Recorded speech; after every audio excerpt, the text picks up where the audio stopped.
thought the thing said U.S. filled with Mormons. It could be that too. I just heard. Hey, I man. thought there was some kind of new statistic on Mormons. You never know. You never know, you know. You never know what they're going to do. They're crazy. They're crazy. All right, let's see where we're at. Let me know if we're live yet. Yeah. Oh, we're doing a little showy show. Excellent. Who knew? Hey, who knew? Huh? All right, well, who would believe this craziness? Welcome, my delightful friends, you whimsical skedaddlers. We have a good show for you tonight. We have a fun show for you tonight. And it's important for you to know that by the end of the evening, you may very well go in the river. It's true. You may. It may happen. Here we go. Let's begin the show. All right, I think the little dude walking across.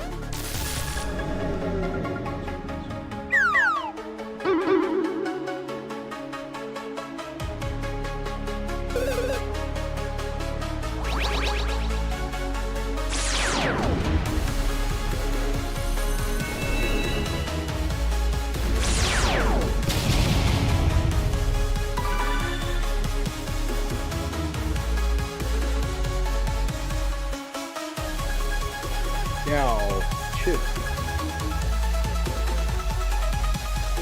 I don't think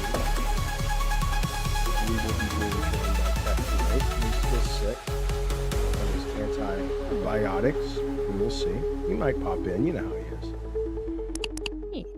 All right, fellas. Welcome, my delightful delinquents, to the show that we like to call Madhouse. There's Bunny down there in the lower quarters tonight. How's life down there, Bunny? It's cold. Is it cold where you are? Oh, no, just down here. Oh, okay. Okay, I thought, you know, because, look, I'm wearing a sweatshirt, you know, because even though it's... it hadn't been too warm. Yeah, for it to be August, it's been like 78 here. I think what's happening is I'm looking forward to because I'm starting to see a lot of the Halloween stuff appear, even though it's August, like in the Rite Aid and the Michaels and... Did you lose me? Oh. Did you lose what I said? Yeah, you were frozen. We're buffering. Are we buffering now? You're okay. I think it's fixed now. I don't know now. I'm not going to speak. I don't want to speak. Are we okay? Are we better? It says lag house. I think so. Yeah, I think so.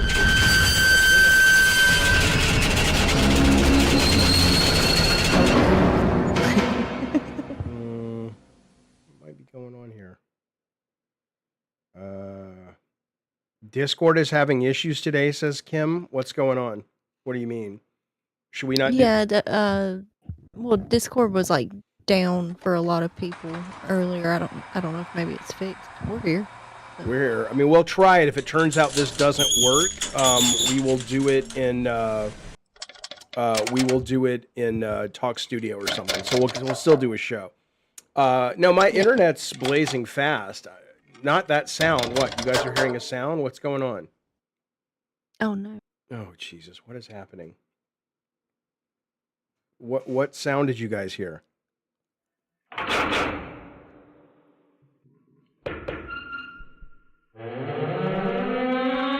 What weird sound? Besides me just eating, there's a sound they're hearing? What is going on? You hear it, Bunny? Yeah, it sounds like a loud static sound. It's like... Oh, Lord. Okay, let me fix this real quick.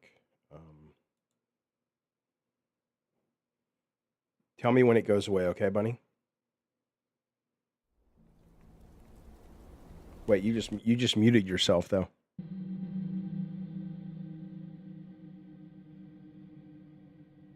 Oh, it sounds like... Okay. Yeah, I had to mute to hear the stream. It sounded like sound effect. Like... Is it gone now? Yeah, like a door creaking. Let me see. Okay, tell me if it's gone now. Okay, buddy, have fun.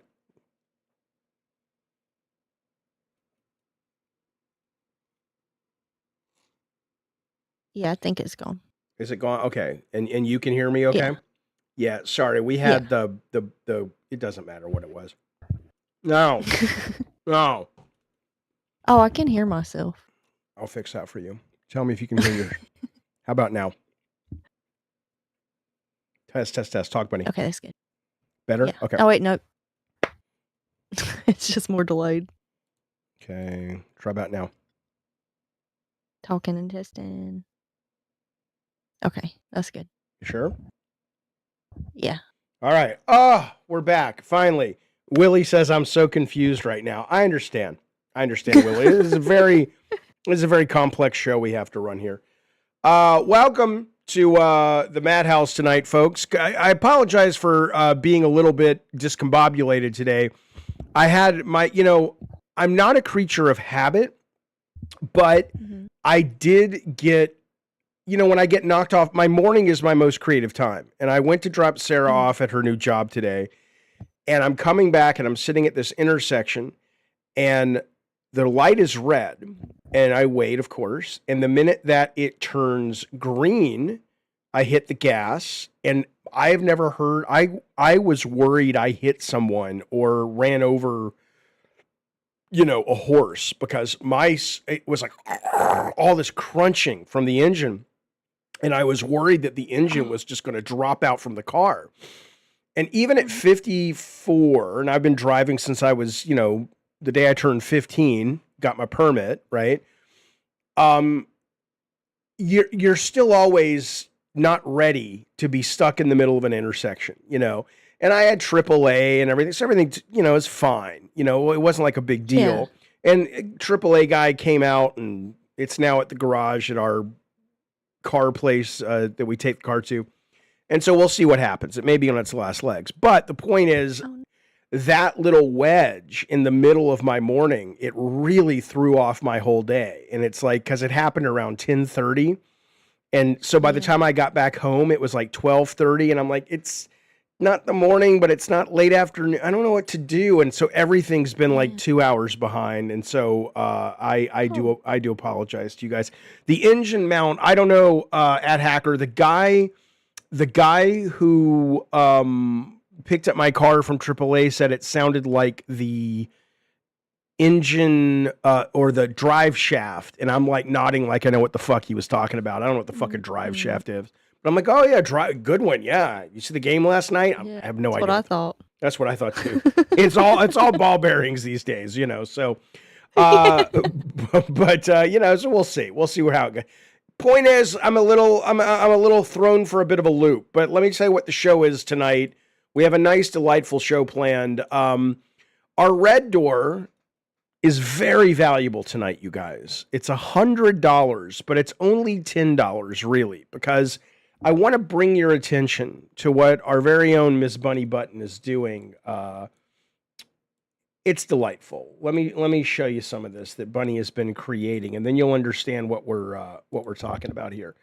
So Bunny has been working, as you may or may not know, on a delightful coloring book, a Madhouse coloring book. Okay, and in this book, she has drawn and continues to draw and create a variety of scenarios that you will be familiar with if you're a fan of the show. And I hope you are a fan of the show. So I'll show you a couple of these. Let me just put these up on the screen here. I'll make those real big for us. There you go. Let me get rid of this real quick. So like, things like this, there's me, there's tech. Oh no, it says no fun zone. Is that? I get it now. I didn't even notice that before. Little sassy fetus, which is delightful. There's Miss Bunny not putting up with any of the zombie bullshit. Extra sight, you goddamn right. So this is, and she's got a lot of these pages, right? So the idea is that if you are interested, for every $10 that you donate tonight, your name will go on a wheel. Once we get 10 people on the wheel, we will spin it. The person whose name comes up will get to design a page in the Madhouse coloring book that, I don't know, when do you think this will be ready? You think by like the holidays maybe is what we're aiming for? Or what do you think? Yeah, I'm hoping it's definitely before Halloween. I'm hoping. I think it'd be a good Halloween. What about before the Jewish high holy days of Rosh Hashanah? I've got that written as marked down in my calendar. It's close. It may not make Rosh Hashanah But very important day. Okay. Well, MK Ness says how much for a Justice for Glass burrito page? $10. Hey. $10. Yeah, that would be a great page. Throw your name in the ring. So at $75 separately, though, once we open that door, we'll try to work on the green door if we can make it. Bunny has discovered a new sex fetish that's out in the world that's kind of ruling the roost this summer. She started to tell me about it. Taking the world by storm. I said, I don't want to hear about it. I want to wait for the show. And so, wait. I don't know what it is, but I know if Bunny's like, this is pretty good stuff. So we're going to do that. Cumulatively together, those will add up to get us to $175. If we get to 200, we're going to turn on the phone lines. And then, of course, after that, just like last night, I thought Twisted Metal turned a corner. The first episode was shit. The second and third episodes were awesome last night. So if we make $150 after the phone lines turn on, we will either watch 2 episodes of Twisted Metal or the first 2 episodes of the 2 new episodes of Twisted Metal, episode 4 and 5, or in the Discord, episodes 1 and 2 of South Park. So that's our goals for tonight. If you're interested in helping us and supporting the show, you guys have been amazing. We would love it. We appreciate it. So thank you so much. And we'll get the show started now, but that's kind of what we're up to. Anna G starts us off strong with the $10. She's going to get the first on the wheel. She says, I got to get this coloring page. You goddamn right. You goddamn right. Thank you so much, Anna. We appreciate that. There's a lot of salt and magnesium or MSG in those noodles, but they're good when recovering from viruses, says Clinton. You goddamn right. Absolutely. Tara says, what happened to the digital picture book you made about Bunny the Clown? Nothing. We just haven't really put it together yet. I got to get like 6 more pages done, and then we'll put that out. That was back in the Keemstar days, though, so some of that stuff just kind of fell off my radar because I don't like to think about it much anymore. But, we'll see how it goes. Before we do get started, I don't know. I'm not watching that anymore. Is there any great drama we're talking about, Bunny, or not so much? Anybody get hit, shot, stabbed? Any other women getting beat over there?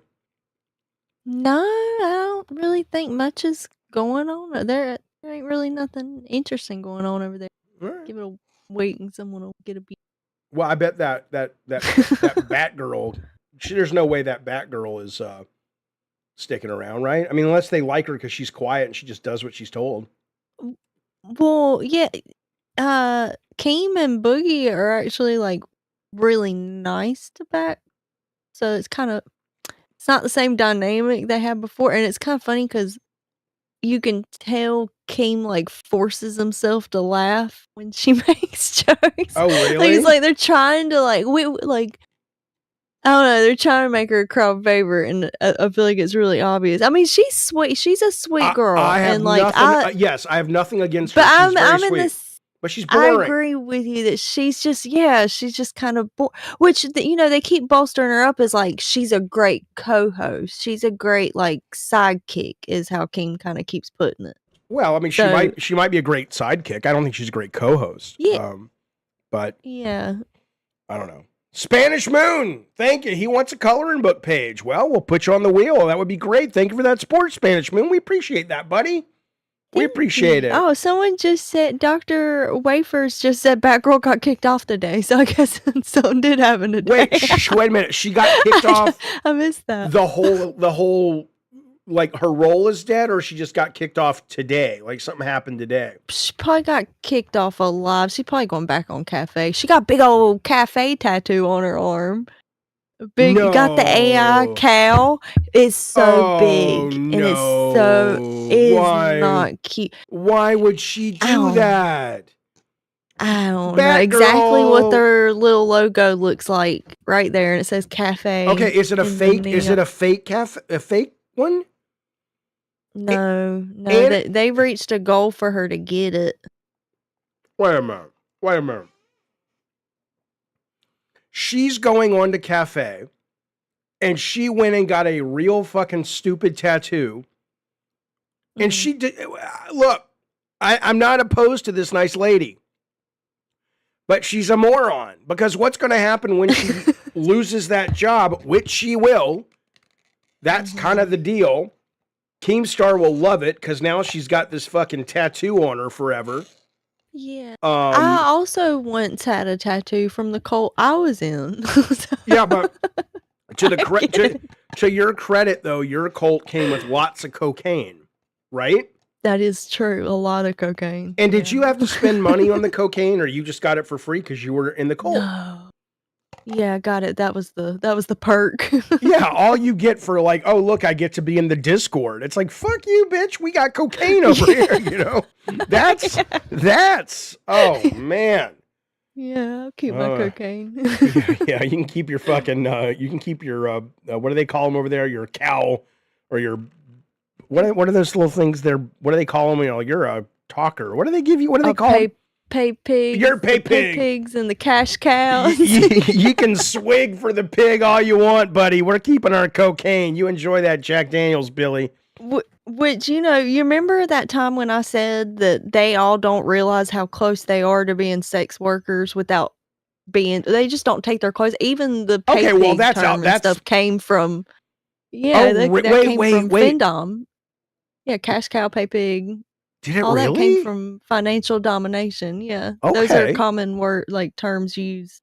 Okay, I have to ask you about the financial dom stuff, because you were mentioning it the other night about it was something where you said like blackmail. It was role playing blackmail, right? But it's like a subgenre of financial domination. Yeah. So if you're doing financial domination, is it? Do you tend to start just liking, quote, vanilla domination, and then that becomes a deeper subset? Or if you took the financial part out, would a lot of guys just be like, oh no, I don't, the whips and the chains and all that, I don't care about that? A lot of them, it does, like, they probably started off with like regular domination or goddess worship and stuff like that first. And then they decided like, oh, it feels good to completely empty my bank account. Okay. And if the money part went away, would the sort of vanilla domination work for them? Or it's like, no, I got to get my money somewhere. No, from the ones that I've worked with, regular domination isn't really what they're into. Like most of the ones that I worked with, they would be completely fine with never seeing you naked at all, or like having it is literally about the giving money. Okay, but in that case, that's what they get off on. Anna G probably has no desire to see me naked, and she gave us money tonight. Yeah, are we financially dominating Anna G? Is that what's happening here? No, because we're not demanding that they give it. Can we try that?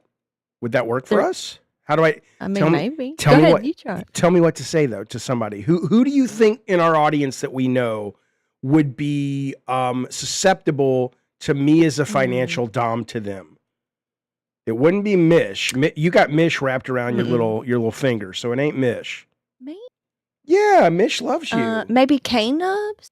Oh, his little freaky little nub nubs. All right, so what do I say? What do I say?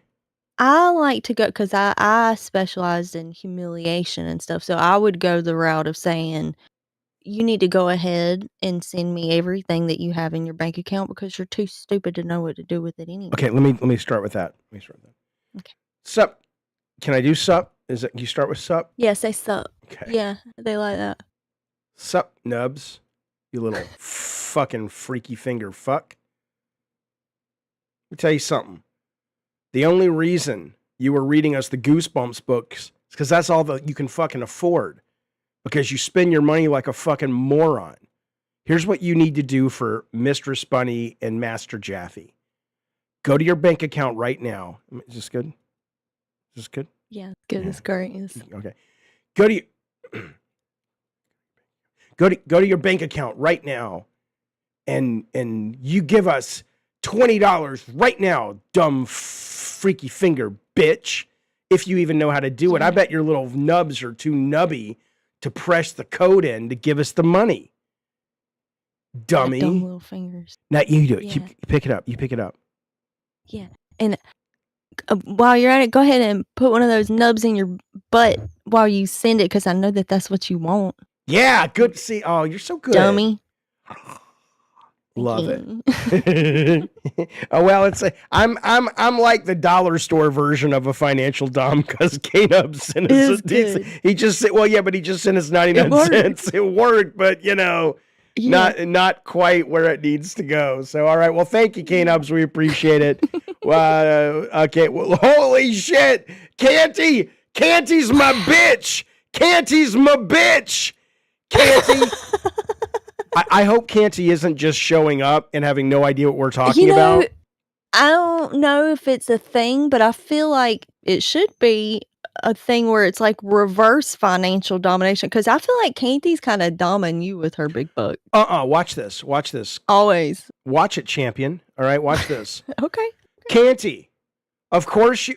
Tell me if this is right. Canty, of course you give us $100. Because God knows you don't know what to do with it with your little woman brain.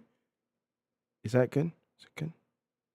That was too far, Jaffe. Too far. No, God damn it. God damn it. Okay, what do I... no, I'm trying to dom her. What do I do? Tell her you're going to slap your nuts on her forehead. If she I'll tell you what, Canty. I don't think you're smart enough to avoid my nuts being slapped on your forehead. If you better give us more money, or here come the nuts. They're coming. See what I did? All right, here. Let's see what happens. Yeah, that was good. Now we wait, right? Now see, the thing is, if she doesn't give it, then that means she wants your nuts on her forehead. So see, it gives her incentive. Listen to this, Canty. You little whimsical. You little cleaning lady owner, you better do it, or I'll have Tech put his nuts on your forehead. Ew. Right. Yeah, she's gonna really want to do it now. I was just throwing tomatoes at me, Canty. I'm doing what Bunny's telling me. Bunny's I'm trying to teach him. Bunny's financially dominating me, Canty. I don't know what I'm doing. Don't be mad at me, He's buddy. Scared. I'm so scared. Canty, buddy, thank you so much, man. Yeah, reverse. Yeah, thank you, Canty. I don't know why she says pedestrian Jaffe though. I don't know. Was that a hashtag pedestrian? I think if I had to guess, it's because you're wearing it looks like you're wearing your street clothes. You're wearing a red shirt tonight. You're not in your formal black or blue attire. I don't know. It's my Dungeons and Dragons shirt. Canty, seriously, buddy, thank you very much. We appreciate it. Thank you, bud. Why? I hope she knows that we were, talking about anyway. All right. Jaffe, Canty's a very smart. I know she's a smart, capable business lady. I know. Oh, because my car is fucked up. Well, yeah, but Oh yeah. There are other cars where that came from. Get to walking, bitch. Yeah, no. All right. Well, now this is an interesting conundrum, though. Thank you so much for that, Canty. But now, does that mean you want your name on the wheel? I don't know if you know what we're doing, but what we're doing is Bunny's designing a Madhouse coloring book, Canty, and for every $10, you get your name on the wheel, and whoever's name comes up tells Bunny what the next page is. So you get to design the next page in the coloring book. Is that what you're vying for right now? We have Anna G on the wheel for that, and we have, let me check. I think it was, a Spanish Moon on the wheel as well. Would you like your name on the wheel, and then we'll spin it, or would you like it, or are you not? That's what I'm trying to figure out. Okay, Canty wants to be on there too. All right, then we're ready to spin the wheel. Let's do it. We have opened the red door, and we are now 100 and $22. We're $22 into the new sex fetish craze. So let me update the goals. Thank you, Sterling. You got it, buddy. All right. Okay, so 100. That brings us to. Hello, Mr. Bobo Brown. Oh, What happened? Da Vinci he said the next page, Jaffe upsetting Anthony dog. That would be a great page. Wait, what happened? Wait. I gotta concentrate. I'm sorry. Yeah. You know, it's very complicated math I'm doing here. All right, so Canty's on the wheel 8 times. Canty. I can just copy paste it. Really, Jaffe? Shut up, idiot. Tara Bobo is 15 months. And then, oh no, don't. This doesn't count. Because it just says Canty right now. All right. Oh. Thank you, Jerry Bobo. Okay, Anna G. Okay. And there's Anna's name, and then Spanish Moon. All right, anybody else want on the wheel? This is your last shot. Spanish Moon. Well, Canty gets on there 8 times because there were already 2 names on there.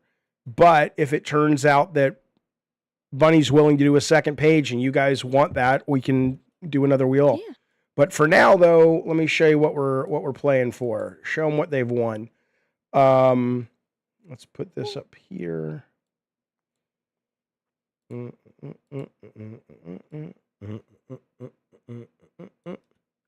Oh yeah, the next coloring page is Da Vinci saying I'm upsetting Anthony's dog. That would be great. Yeah, that'd be a great one. Put his little dog with the tongue. Oh, I know. Like Carrie Fisher's dog. All right, here we go. We're going to spin the old wheel and see where it takes us. All right. Oh, let me shuffle it. Shouldn't matter, but.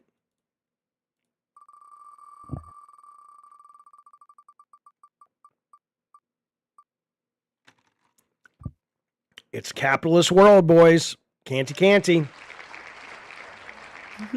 So, Canty, you are getting a page. You are getting a page designed by Miss Bunny Button, but you need to tell her what you want. So will you reach out to me or will you reach out to Bunny on DMs? Tell her, when do you need it by? Like soon, right? Bunny, in the next couple of days? Yeah. Okay. Yeah. Color. Okay. Well, wait a minute, Canty. I'm okay with that as long as, I don't think it's an X-rated book, though. So if it turns out that Bunny can draw that in a way, what'd she say? I ain't reading that. I'm not reading that filth. I'm not reading that fucking filth. I'm not opposed to it, Canty. I still don't see it. She said, oh, you might be in top chat, not live chat. She says, oh, yeah. Coloring page, Jaffe sucking his own balls. Oh, yeah, I can do that. Can you do it without it being... Because I don't know if there's like a... Can we make it X-rated if we need to? Yeah. Oh, okay. Pretty sure. Because I don't... Okay, then yeah, you got it. There's adult coloring books. All right, then you got it. You got it, Canty. Prep for some balls, baby. You goddamn right. Thank you, Canty. We appreciate it. Thank you, Spanish Moon. Thank you, Anna G, for playing. Our next goal coming up is the new sex fetish craze that's got all the nuns talking. I don't know about the nun part, but the rest is true. That'll be coming up. Oh, and then on the phones, the cumulative phone lines, we're already $121 in to our phone lines. I enjoyed having the phone lines open last night. And I don't think Tech is feeling very good right now, but I bet when he's feeling better, he's going to kind of sheepishly glide over to me and go, okay, that was pretty good with the phone calls. I could be wrong. But we'll see. Jeremy says, Canty mogged Jaffe so hard. Sir, I'm 54 years old. I don't know what mogging means. What's that mean, to be mogged by someone like Canty? Like she flexed on you. Canty's badass. Look. I did Tech get a soup? Not from me. I think Canty probably is in relationships. Well, no, I'm wrong about that. She's a dommy mommy. She's not a dommy mommy because she's that at work. What? I have found that she's that at heart, Jaffe.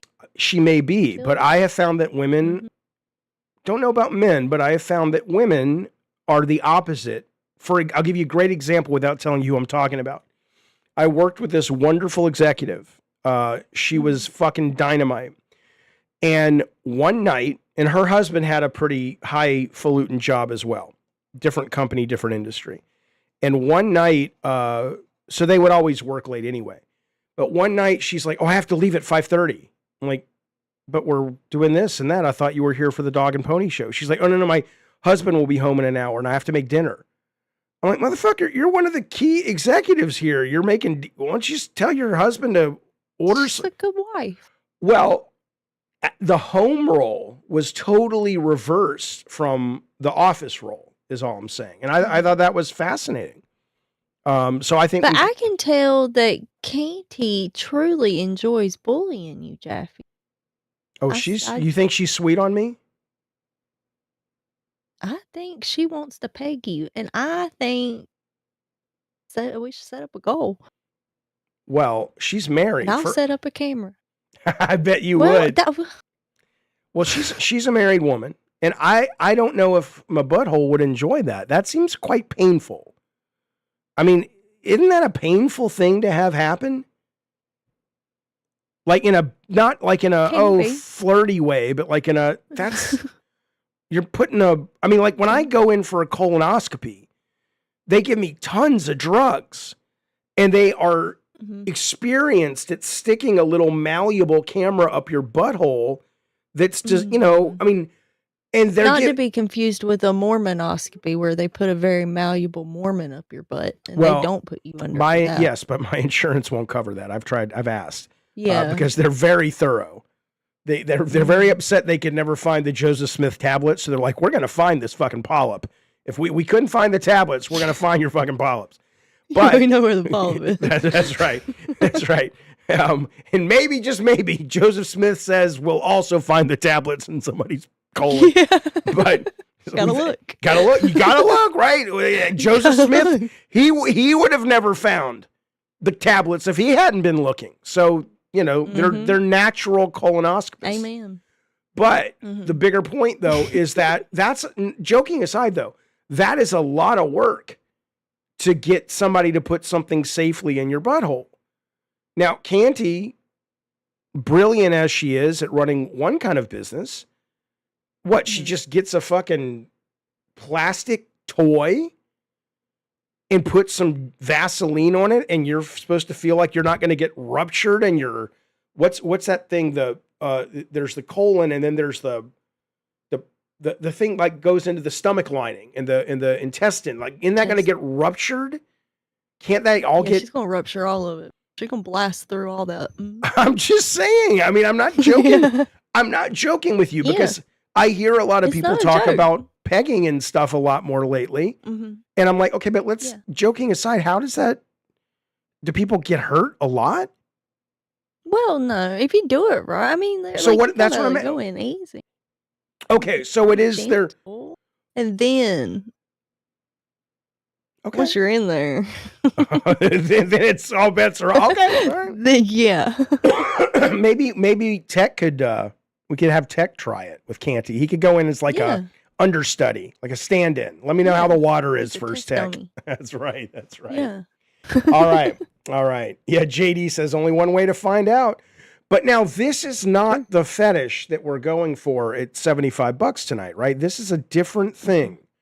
All I know is Bunny sent me pictures of these two couples on a beach, seemingly having a great summer, enjoying themselves. But the headline is something along the lines of the summer fetish craze that has America wet with desire. I don't know what it was. Something like that, though, right? I mean, that's basically. So I'm very curious. Okay. All right. Well, let's. And it is something that I have tailored to. Tailored to? You mean you have experience with? I've made content this. Oh. Oh, okay. thing in the past. Now, I have to ask, since we're on it, but have you ever pegged a gentleman or a lady? Yeah. You have? Oh, Oh, yeah. okay. So with the man, obviously, you go in the butthole, unless you're one of those guys that Mhm. likes going through the urethra Franklin, and then you're like, whoo, lordy. Yeah, really But in business. but with women, do they prefer one or the other?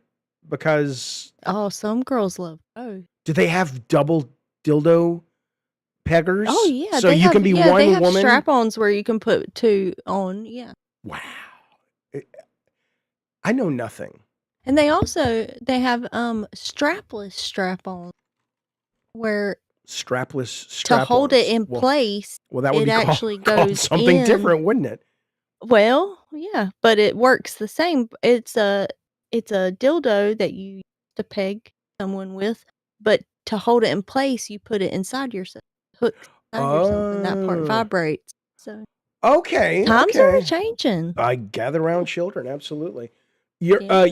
Giuseppe says, Jaffe, go visit your local sex shop. I don't know if we have a local sex shop. I think that's called Amazon these days, or No, I gotta have wouldn't. like a door or something. Why would you want to go to a real one though? Just go to the internet. Go to Adam and Eve or You something. can like see everything and see like the size of stuff. Yeah, that's true. That's true. Okay. And they got all kinds of like lube samples. Now I did date a woman once. Look at me being all quiet. Like this was decades, 2 decades Yeah, ago. what is it? No, it's not. It's not even a big deal. I dedicated. I was dating a woman decades ago. I know I live in California, Ricky, but I'm in the suburbs. You think we have fucking sex shops next to the 7-Eleven and by the library? Yeah. So, and we went into, I don't think it's there anymore, but it was this very popular, iconic store called Frederick's of Hollywood, right? And they sold like real high end and real trashy lingerie. And we did get stuff there, but that wasn't really a sex shop. That was just like a lingerie shop. So I've been into sex shops. It's just been a long time. I thought they all shut down. It's like video stores now.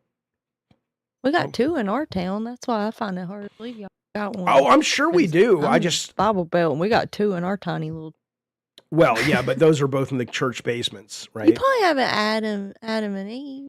Is Adam and Eve a Adam. real store? I know they're very big online. Yeah. They have actual retail. Yeah, All right, cool. we've got one. Yeah. I Yeah, just that's like the housewife, like the married couples kinda store. But Adam then and we Eve. also have and this is like a chain place around here anyway. It's called the Red Door, and that's like a more kinky kinda section. Yeah, yeah. They're See, way different vibes. I don't think One has I would. good Yeah, lighting. I was going to say to go into Adam and Eve versus the Red Door, and the Red Door's there. Nobody wants to go to Adam and Eve. That's kind of like, hey, hun, we're going to do something that's not. We're going to go crazy tonight. And instead of the missionary position, it's the missionary position. But we're going to turn on Shark Tank while we're doing it. I mean, that's kind of it's like, But no, I'm sure we have many sex shops here in San Diego. It's just they're not, I live in we moved here because of the schools. No. Oh, okay. I'm not judging No, it. they got flashlights now that can Lovitz has, which now I guess you might not want it, might get hacked and something will happen. But they have flashlights that you can operate. You're cutting out, Miss Bunny. Remote control. Oh, am I? Mhm. Oh, you can remote control it. Okay, but we're now. Can you hear me? I hear you now.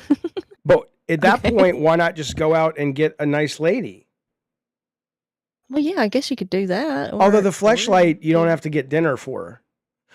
Yeah, don't talk. You're right. Yeah. Your neighborhood is too fancy for adult novelties? Yeah. And yours probably is too. Most suburban we moved here because of the schools. It's not like, oh, listen, we have amazing new library for the children. They've built a new art center. And on the corner, there's a Red Door where they've just gotten a whole new set of double penetration dildos. No, we don't have that. But I'm sure we have it downtown. Desperate housewives. Oh my God. They're going. Oh yeah. Well, Where they get 'em? they're online. They're online. Yeah. They ain't ordering that shit going. They're not going to risk being seen. Although they might want to risk being seen. That might be their thing. Yeah. Fuck the topics. Let's talk be. about the housewives here in my little town. Yeah. There was, let's oh get it. my God, I'll tell you what now. I'm going to tell you something. Tell me. When, What's the gossip? well, it's not gossip anymore. But there was this, so we would do this thing when the kids were in preschool, and you know, I would take them and would take them sometimes, but the preschool would do this thing called, you know, it's like every preschool, it's not a big deal, but it's like the music teacher has guitar, and you sit your kids in the lap and you sing like Little Red Caboose Chuck Chuck Chuck, whatever, little stupid little, you know, the more we get together, the happier we'll be, all that shit. Loved it.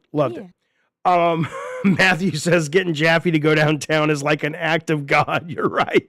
If it ain't Comic-Con, I ain't going. And even then, but what I was going to say though is so this mom, and I'm not going to tell you her name, of course. Oh my God. She had the little tramp stamp and she had the real low cut jeans, and she would always sit right in front of me. And it was just like, are you? I love dropping my kids off at preschool regardless. But when I was so fortunate that she would pop a squat right in front of me, I mean, come on now, little sexy mom doing her thing in the daytime. Come on now, you know they were. And she's got a tramp stamp. She wants. I thought a billboard, right? Saying, she was probably saying, you don't even have to ask. You don't have to be consensual. Yeah. That's what I was told online. What? Yeah. She was asking for it. How was she dressed? Just like a nice, jeans and a t-shirt. She's asking for it. Oh yeah. Come on. Come on, man. Sex shop to preschool. Nice transition. Let me tell you something about this show.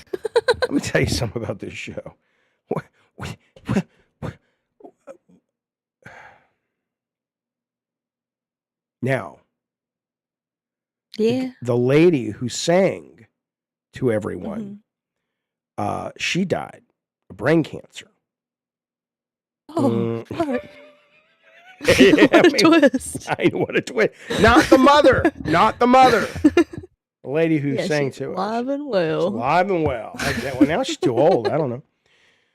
But she also, I got to tell you about this. She also did this, she loved Christmas, and she would have these Christmas parties. Now, I don't know what, but you're cutting out like a goddamn bandit, my friend. Oh, dang. You got to get closer. I think that Discord, it's doing the thing that it was doing to you before, because see, now yours is fixed and it's doing it to me. Maybe your gain's down, baby. Well, you told me to turn it down yesterday. I didn't tell you nothing, Bunny Button. You made me do it. You said, do it, or you're stupid and I'll hit you. And I was like, okay, I'll do it. Canty's gonna financially dom you. You say like she has dom energy, and I do love a good dom. Would you do a dom with a lady? I was gonna say. Oh, would I let a woman dominate me? Yeah. But not a man. No. Interesting. Why? This is so much more interesting than anything I had planned. I don't know. I've never really thought about it. Well, I want you to think about it. Yeah. Well, I mean, like I have let God, but I'm much more willing to let him. So you like dom? But it would take the right kind of man. You are sexually interested in dominating a man, but you're interested in being dominated by a woman. Well, that's just fun. Like, it's not like I prefer that. That's just a hobby of mine. Dominating men. Yeah. Okay, but the woman thing is a genuine joy. It's a sexual pleasure. Oh, yeah. Interesting. Yeah. Interesting. Okay. Yeah, okay. What about Rhea Ripley, says PK? See, Rhea Ripley's... Oh, yeah, I'd let her pick me up. Okay, well, sure. But now, wait a minute now. We have to talk about this, because for a couple things. Rhea Ripley is... she went through some kind of visual transformation, right? Because when she recently, I see her and I'm like, that's Rhea Ripley? She's really pretty. But for a long time, I would get her mixed up with that Shotsky woman who came out on the tank. She was like Riot Girl kind of vibe, and I was like, oh yeah, I know who you're talking about. right. So what did Rhea Ripley do? Did she go off and get like a plastic surgery know, or maybe. just a hair thing or what? Opal fell asleep on the door here. Oh, Jerry! Jerry! Wait, Opal fell asleep at the door and now he's pounding at it? Oh, poor that's little just guy. Opal. Yeah, her little feet are at the door, and she's kicking at the door while she's asleep. She'll kick the door off the hinges, so I have to like yell at her. She's a big girl. Okay, but okay. So Rhea Ripley was blonde. Now she's not. Maybe that's it. But do you think? Yeah. Because there's a lot of rumors that the men in wrestling, there's a lot of sort of hidden homosexuality going on. I don't mean the whole. For sure. I think any wrestling. Well, I was going to say, I don't mean the thing like people going, "Oh, if you like to wrestle, you're gay." No, I don't mean that. I respect it as a piece of entertainment. But sport. Basically, though. No, but what I'm saying is, I understand how you can be, how nothing sexual is about it for a lot of people, and it's like this is like a fucking crazy stunt show soap opera. I like wrestling, and I get it for that point. Yeah. But there are rumors that there's a lot of shenanigans going on of the gay variety in the wrestling world. But I've always heard it with the men. But now that you're talking about Rhea Ripley and you would like to be thrown around by Rhea Ripley, I do wonder maybe if there's a thing going on there with the lady wrestlers, which I just haven't heard about. I hope so. I hope so too. In my heart, there is. Who do you? Let's say I'm trying to think of like of the recent wrestlers. Who would be a fun couple to really like? Becky Lynch would be good. See, I would like to see her dominated because she's such a dom as the character, but I want to see her just kind of, flood insurance away in response to who? Who do you think? I originally thought it would be like Shayna Baszler. Because when Shayna Baszler was brought on, she was brought on to be the foil against Becky. But people didn't like her that much. So who I don't know who any of these people you're saying Becky Lynch are, but I love how passionate. No, I don't watch like any modern. Okay. I haven't watched wrestling since like the early 2000s. But you love what? I do love your passion. Thank you, Bunny. Thank you. I love the wrestling. Shut up, Matthew. Matthew's like, Matthew, you have to understand. I know she's married to Seth Rollins. You don't have to love the wrestling because it is very silly.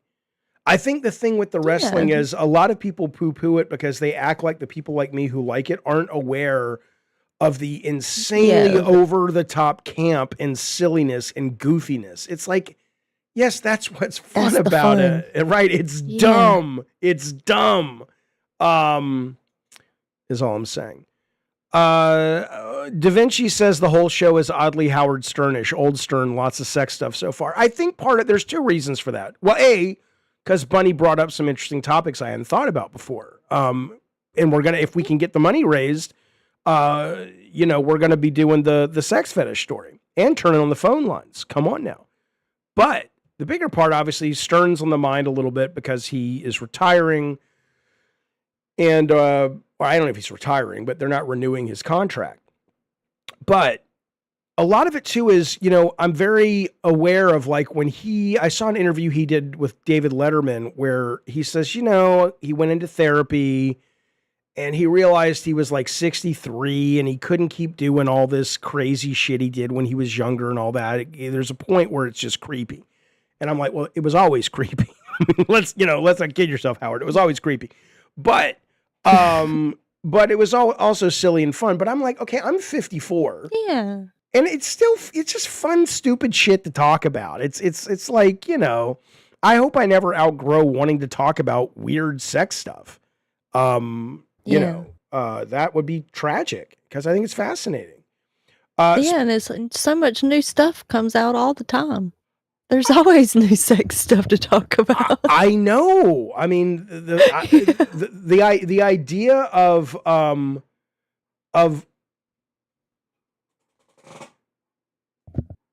my dog's making noise. I think he's breathing. Oh. Idiot. Oh, good. I That's a love. good sign. I know. But yeah, no. So listen now. Spanish Moon says Linda McMahon's audio feed got hacked today. Yeah, she was speaking and it was like it was dun dun da da da da dun dun, because it was like the circus music and stuff. She's a fucking joke. She's a fucking joke. Da Vinci says Howard worked for 92.9 radio in Buffalo. My father had 92.9 painted on his car for free concert tickets. That's pretty cool. You met Howard Stern. Was he a nice guy or he was a dick? Tell me about that. I'm curious. Okay. I just saw something about him that said that he wears a wig. Is that true?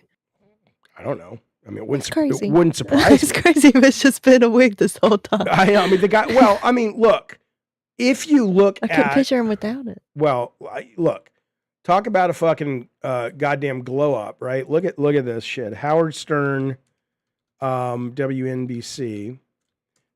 You can't, now, the guy either got himself an insane stylist, which wouldn't surprise me, or I don't fucking know. I don't know what to tell you. But check this out. This is sort of him when he was, up and coming. He was starting to really become a big deal.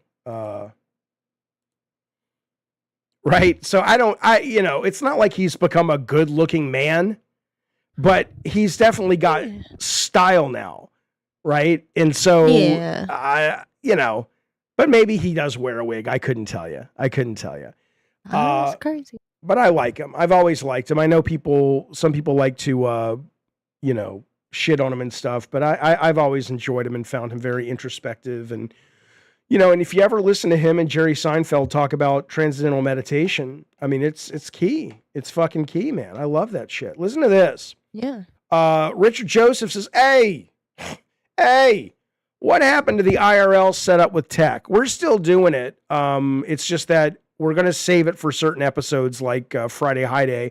And Tech's been real sick lately. He's on his second day of antibiotics. So that's what's going on with that.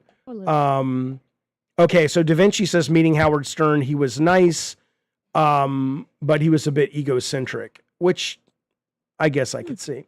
I Just Farted says Jaffe could definitely be a pro wrestler. He's got the thick physique and he would be good on the mic. Oh, yeah, I'd be great at it. I don't think I would be good at the wrestling part. Have you ever gone to any backyard wrestling? Do y'all got backyard wrestling? Oh, Bunny B. Where it's literally just in somebody's backyard. Well, okay, I haven't done that, but I am familiar. I saw a great documentary on Vice about the WrestleMania of kind of where they really hurt each other and they get barbed wire and glass tubes and but I've never gone to an actual real live one.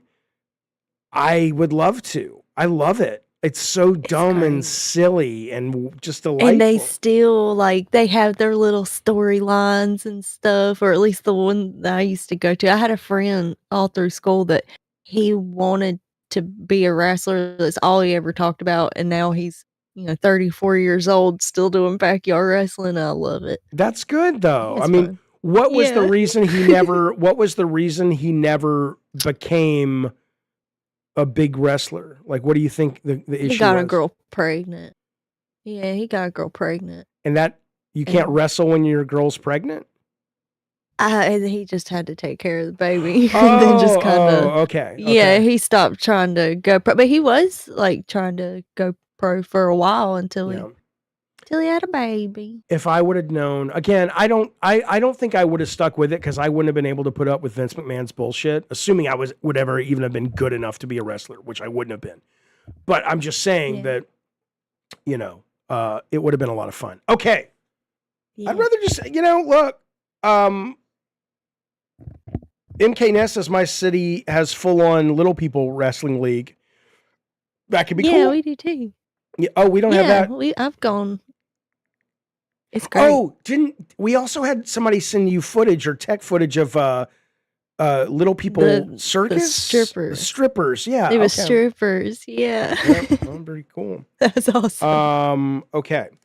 All right. I know a weird sex story in a neighborhood dope man in Florida, says Justin Case. He had a humongous purple dildo stuck to a table in his house. You could see it from outside, and local girls were scared of him using it on them. What? I mean, it's weird that he just had it out for everybody to see on his table. What's The neighborhood dome.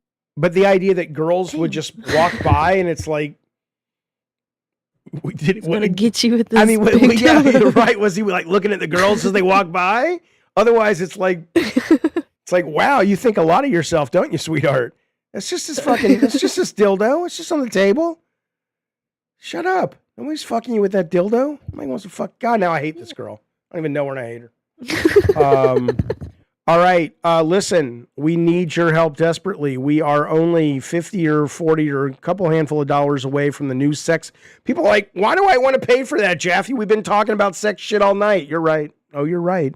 But we will get closer to the Twisted Metal South Park 2 episode post-stream tonight, and we will open up the phone line soon. So let's go. Let's get the ducats pouring in. Let's make some real fucking money. And why?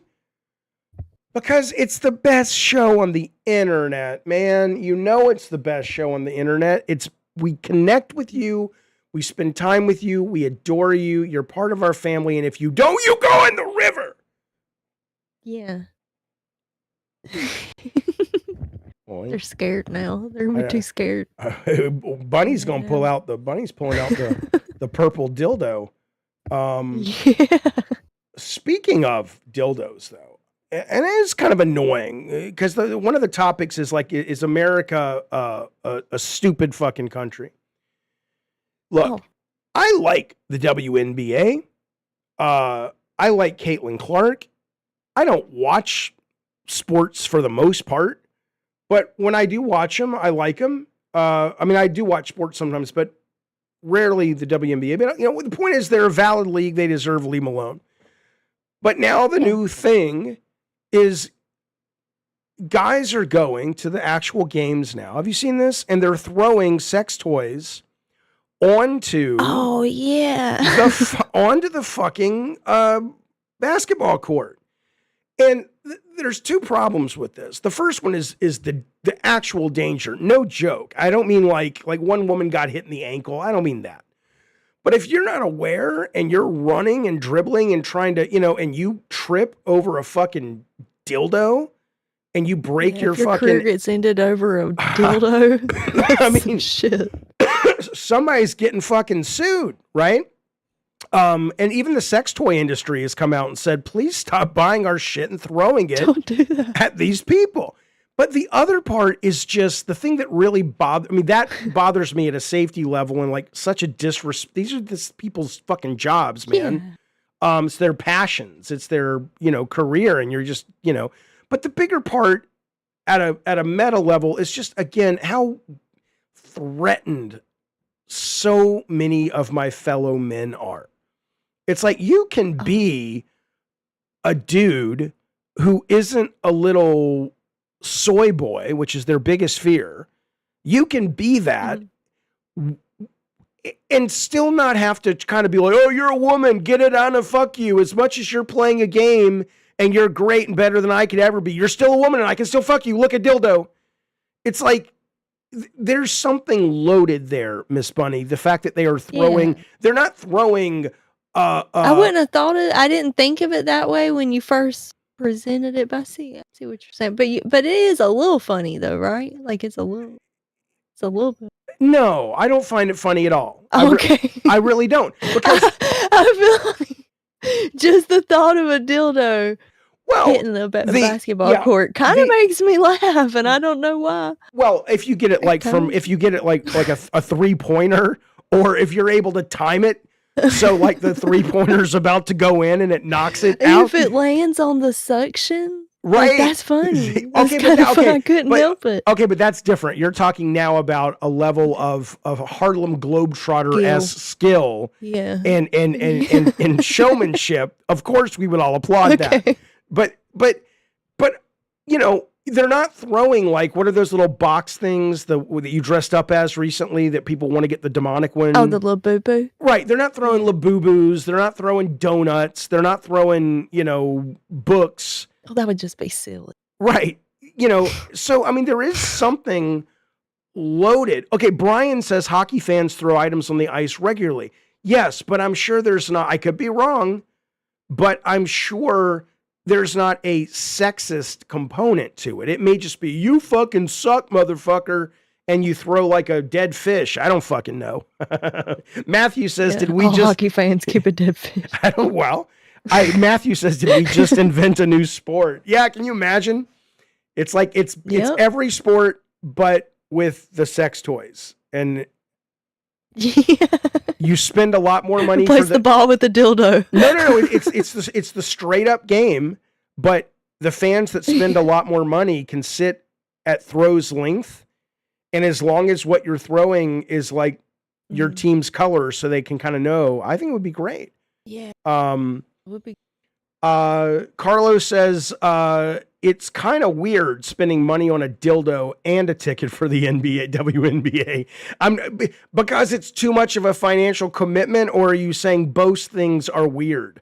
It's weird in and of itself to buy a ticket for the WNBA. They used to throw rats in Florida. Fans are horrible. Fans are horrible. Oh, look, Tech woke up.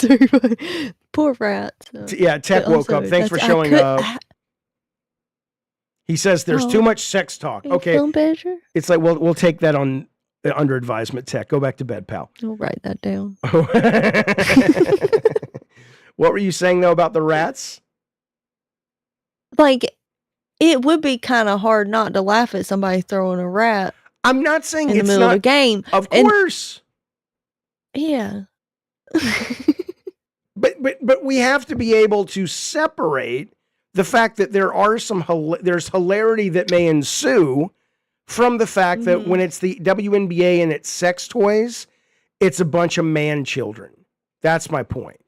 I'm tired of men being fucking Do we know that bitches. It was a man that did it? Yes. Oh, okay. I was going to say, it could have been a woman, because women can be funny too. I feel like maybe this is your roundabout way of being sexist, saying women wouldn't be that funny to throw a dildo on the court. Listen. And that's it's a little fucked up, Jaffe. I didn't say that. And when I said, when you asked me, do women, is it men that throw it only? And I said, yes. I've done zero research into that. I'm just telling you, I'm almost certain that's true, but it may not be. I don't know. I feel like it would be more likely that a woman would have a dildo, especially in a fashionable green color. She might have that on hand. All right. Well, if somebody wants to look it up and let us know, because they have ejected people from these games, and somebody was saying somebody tonight just threw another one. Yeah, Jonathan says, or JD says, imagine throwing a fleshlight at Kobe Bryant. Well, not now, of course, but back, back in the autopsy, what happened? I just thought, like, when he said fleshlight, the inside of a fleshlight is real gooey. Okay. Like, and they do make dildos that are more like squishy gooey. Maybe they should go to the softer ones so that when they hit, they splat real funny and then take back form. That would be funnier. See, that's how I would do it, being a woman with my woman brain. I think people don't understand, by the way. And now you've revealed it, so I can tell it, but this woman, Bunny Button, that you see before your eyes here, is not someone that just talks the talk. This is the woman that when she used to watch Lolcow Universe on the regular, the minute anybody would have an idea for a new show, she would run to YouTube and steal the name. Right? I mean, I almost did it today. I stopped myself. I was like, I got no dog in this fight. Well, I didn't then either. It was just funny. You're like Harley Quinn. You're like the real life Harley Quinn. What was you took away what became Lolcow Queens? They wanted divas, right? No, they wanted divas on Milkers. They were like all wanting Lolcow divas, and I took that one. And then they realized that somebody took it, and it was with the little profile picture of a gnome, and I made the name of the account Stupid Gnome, because I just thought it was funny, and I knew that somebody would think it was like Keemstar, somebody from the universe stealing the names. I just wanted it to tie in, and then they mentioned it, and they thought that it actually was Keem. Yeah, were you the one that took Lolcow Asylum? I might have. I know I took Locale Weird. And I also took, I'm the reason that nerd is just nerd and not nerds. I took nerds. Such an asshole. Such a little asshole. But I would rotate them though, because I'll have like 10 accounts. Don't ask why. I do a little trolling. I just say, but I had so I would rotate them. So I would, grab the one from the bottom. So they would be released. I think I still have Divas. Okay, wait a minute. That one's been brought up a couple times. Let me tell you the difference between a professional. Thank you, Mish. I appreciate it, Mish. Let me tell you the difference between a professional and tech. Tech. Do you honestly think I didn't see Mish's $100 dono, let alone his $199 dono that came in about 40 seconds before? Do you honestly think I wasn't working? Yes. Do you think I wasn't working on a bit for the whole thing in my head going, I have to stretch this out because I don't quite have the bit with the Mish. Why would he donate? Was it did his fingers slip? Was he masturbate? What was it's not funny yet. I was working it out. And of course. And then Tech ruined it. Tech's is like, oh, Mish, we saw it. We saw your dono. Mish knows we saw it. And now this is the bit. Now this is the bit. Up. And but now we get to make fun of Tech a little bit though. But no, but yes. So Mish, of course, Mish. Look, first off, I want to say a couple things to you, sir. Don't tell me I didn't notice it, Kim. I noticed it. And I noticed Bunny noticing it too. And I noticed that Bunny held because that's what we do. We wait for the moment. How do we sell this bit and give Mish the appreciation he deserves for being science. There's a science and an art like throwing dildos at the WNBA players, I assume. Yeah. There's a right and wrong way to do it. That's right. Yeah. And so Mish, a couple of things. On one hand, on all hands, I appreciate it. What a generous, guy you are. Thank you so much for supporting our show the way you do. And we've opened up the fetish goal, and we've moved towards Twisted Metal. We've opened up the phone lines. I'll do all that in just a second. But the other thing is, it's not lost on me, Mish, that the financial dominatrix Canty was holding your number one spot for quite some time. And the reason you whimsical skedaddler, you go in the river, the reason you donated $100 and $1 is just to put you, oh my God, now I get it. Smart. Let me see. Let me fucking see. Hang on, Mish. Okay, wait a minute. Oh, it went away, but he did donate $1, didn't he? They're tied right now. But they are actually tied. Hey, she can get up there.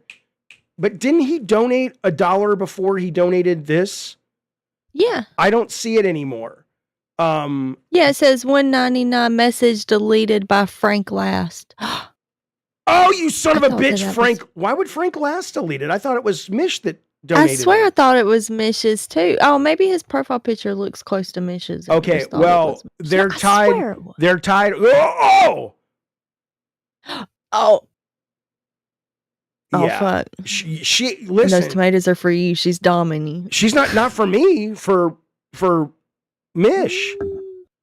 I think the tomatoes were still for you though. I just sense. Okay, well, Canty, thank you for the tomatoes. But look at this now. Canty's like, look, bitch, I can bring home the break and fry it up in a fucking pan. Fucking come at me. She fucking come at me. Look at you go. Damn, that's a working woman right there. All right, well, look, the battle is on. Clash the Titans. Thank you, Canty, of course. Let's add this ducats up. And then now we have arrived. The green door has been demolished like a goddamn motherfucker. So, Bunny, give me 1 minute to update the math and everything. And then I want to hear about this crazy new sex fetish. But let's do the math first. So we're opening the phone lines in just a minute because we are now 100. Okay. Okay. I got my calculator up if you want. I'm going to kill the green door Type. because I'm already adding it somewhere else. The green door goes away, goes in the river. Thank you, guys. Now, the cumulative door is we're at 121, and now we're at 221, and now we're at 231 and 232 because we got the money from K-Nubs gave $1. So 232. So we're going to turn on the phone. Oh, shit. What? Look what Mish just did. Oh, shit. Oh, he's so nonchalant about it. He's like, I could do this all day. Sometimes a woman can't handle a man. You know, look, a man will let a man will let a woman front a little bit. Like, hey, you're equal, baby. You're equal, sweetheart. But when it comes down to it, Mish shows up. I'm just saying. But I got a question. Okay, your friend that was a CEO or whatever, hang on, she went home and cooked her husband. 252. Good God, Mish. Thank you, buddy, for that. Really appreciate it. Go ahead. Yes. The CEO husband. You think that she would go home? Whoa! See, that's what I'm saying. You just earned yourself a cooter flaps, young lady. Canty is not putting up with this horse shit one goddamn more minute. Canty. Thank you, Canty. Thank you and your sweet cooter flap. Thank you, Canty. Matthew says, see, Canty's cock blocking. Because Matthew says Mish can't come unless he's number one. His wife, he's probably fucking his wife tonight, and she's like, yeah, but his wife might be like, you are not getting any of this, Mr. Mish, unless you're number one on that leaderboard. And Canty's sitting there going, enjoy those blue balls, bitch. I'm a working woman who has my own business. K-Nubs not getting ignored. Thank you, K-Nubs, for that $1 super chat. We very much. Thank you, K-Nubs. We love you, K-Nubs, very, very much. He's not getting. I love yours, K-Nubs. He's not getting ignored. You got to let me finish. Yeah, who said that? Well, it's like the goddamn Joey Bag of Donuts. He's like tech, and I'm like, guys, I'm in the middle of I'm in the middle of thinking the previous donos. I'll get to the nubs. Let him cook. Let me cook, baby. Yeah. But now what's happening? Are they tied again? This will not stand. Will not. Oh, no, Canty's at top. Canty's on top like she was designed to be. Oh. Not by much. Do you see what just happened? Come. Okay, I think Canty's going to have to call in and dom Mish on the goddamn phone. Because. Calling Canty. Oh, I'm going to turn on the phone line just a second. Mish, buddy. Thank you, Mish. You call in too. We need to. Ooh, yeah.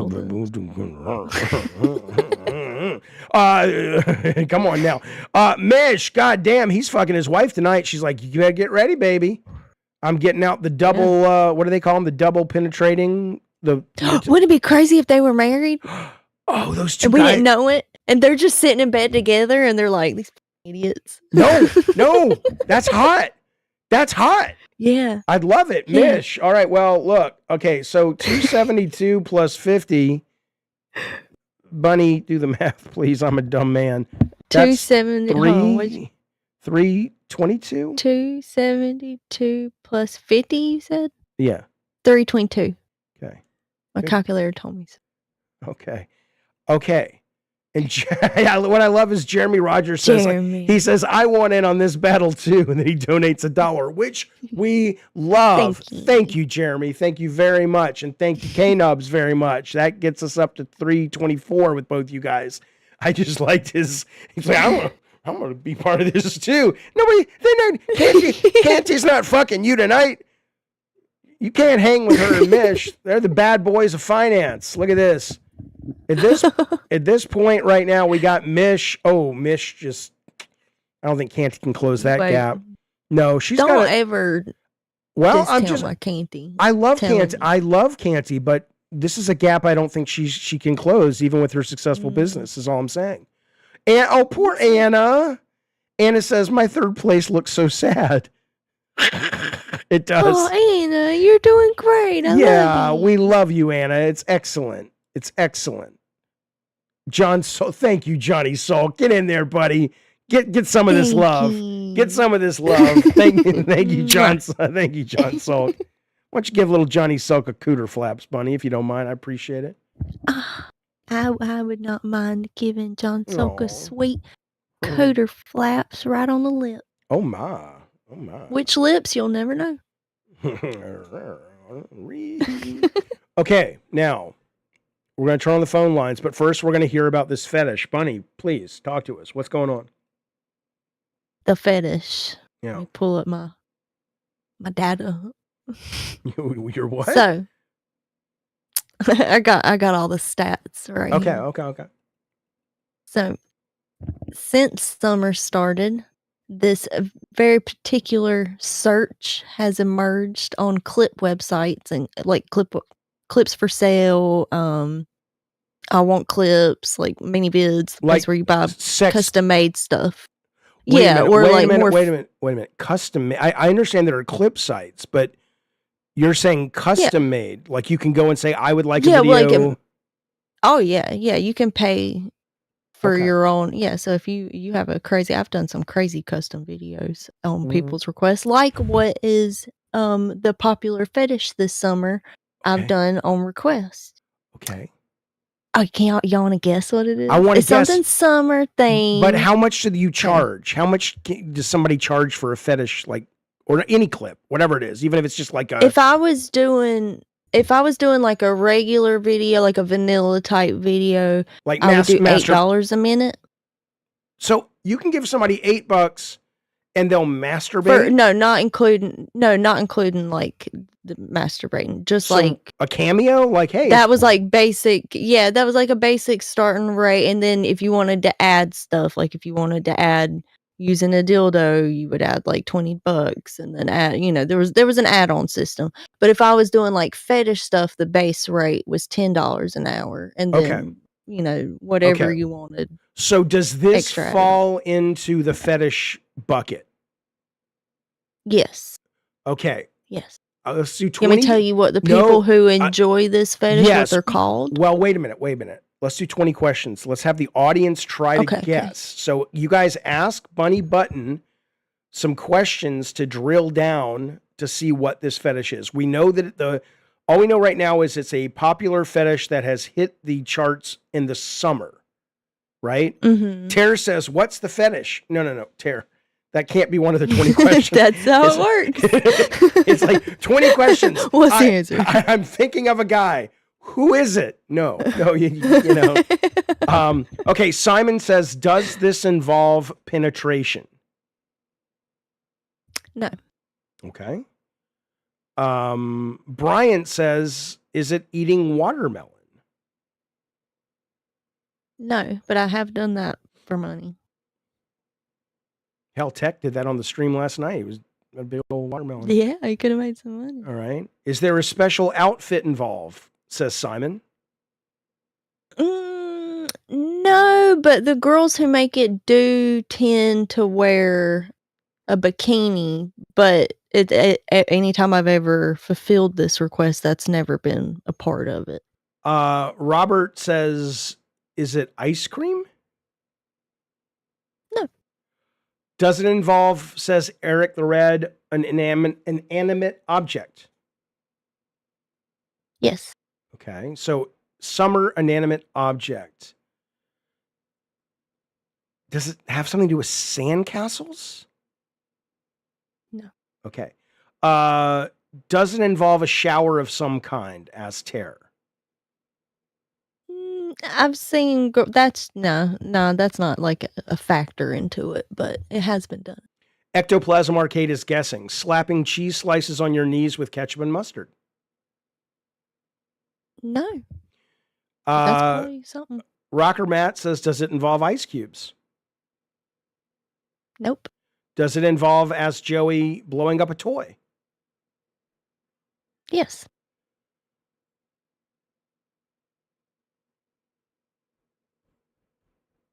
Does it require a beach ball, says the charming manatee? Yes. Simon says, is urine involved? I've seen it be done. But that it is the beach ball. Beach balls are just inflatables. Period. Blowing up inflatables. Sitting on them. That's it. It's beach balls or any kind of inflatable. I've blown up a dolphin.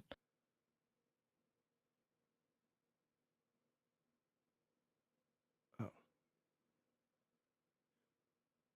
I mean, So it's like a sex thing? Yeah, the people who enjoy it, they're called lunar.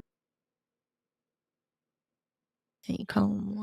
I know it seems like I'm doing a bit with my pregnant pause. I don't understand. I mean, so it's very popular in the clown community. What you're telling me? Okay, so it could be a balloon animal. It doesn't have to be a beach ball. Yeah, it could be a balloon animal. Well, specifically for summertime right now, beach balls have been being searched, blowing up beach balls, and it has increased by the search for that has increased by 46.85%. But so you're saying like, because you would go to the pool as a kid and you'd have these moms blowing up their kids' rafts and floaties and all that. There were dudes or women that were just like, oh my God. That's probably where the fetish was born for them. Yeah. Okay. All right. Okay. All right.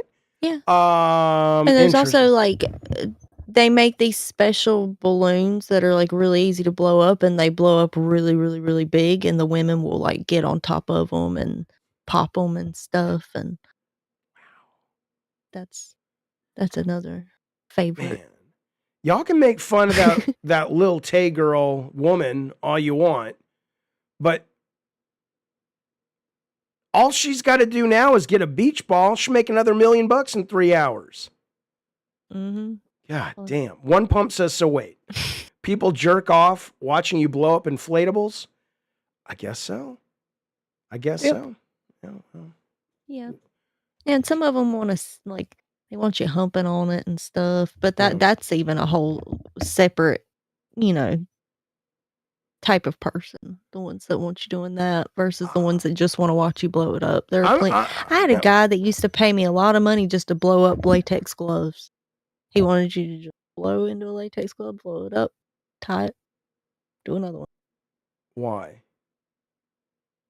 He liked it. I had another guy too that was just medical stuff. Right. I'm not. You don't want to move on yet? No, sorry, because I'm not.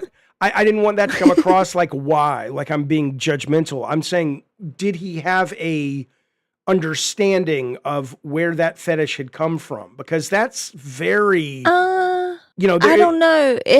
He was into other medical stuff. I think it was a medical thing. I used to do a lot of medical fetish stuff. Like I had a bunch of cannulas that I would, like people just are really into medical role play, and they would just watch a video, especially with smoke. The cannulas went hand in hand with smoking, which for a while I did a lot of smoking. I don't know what cannula.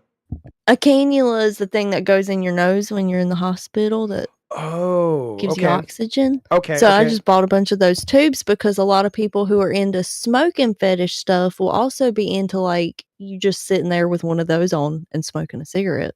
You make way more money when you narrow down the fetishes you cater to.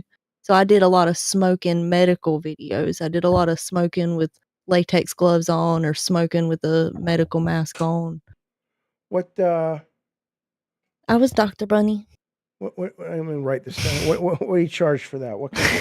Yeah, come on, man.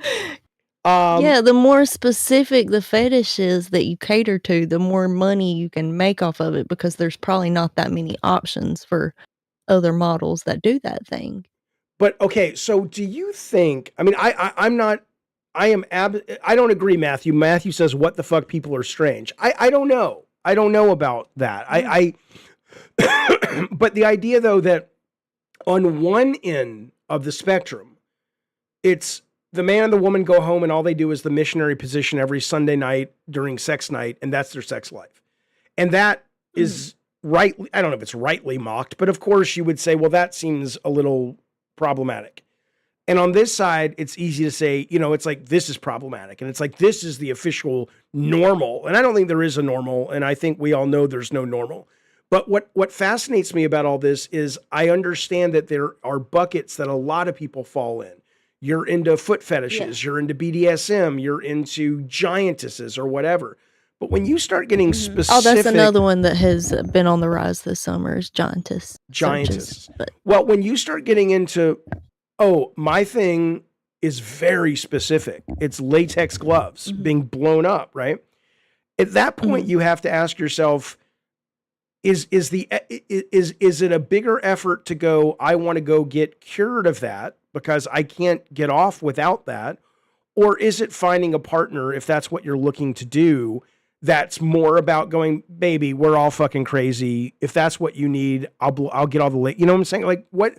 If you're a guy and you've got that, or a woman and you've got that proclivity, what do you do with that, right? What do you think the proper, because she's probably coming to somebody online because he can't find a woman IRL that wants to blow up latex gloves, right? Yeah, and even some of the people that were like my repeat clients that I did kind of talk to a little bit and I got to know, a lot of them were married and their fetish was so weird they didn't think that their spouse would understand, or they would think that they were weird, so they would do it online, pay for content online. Yeah, I don't think it's I agree. One Pump says I don't think it's problematic, it's just weird. Yeah, but it's all fucking weird. I mean, I think the minute we all start pretending that anything is normal, probably the happier we'll be as a culture.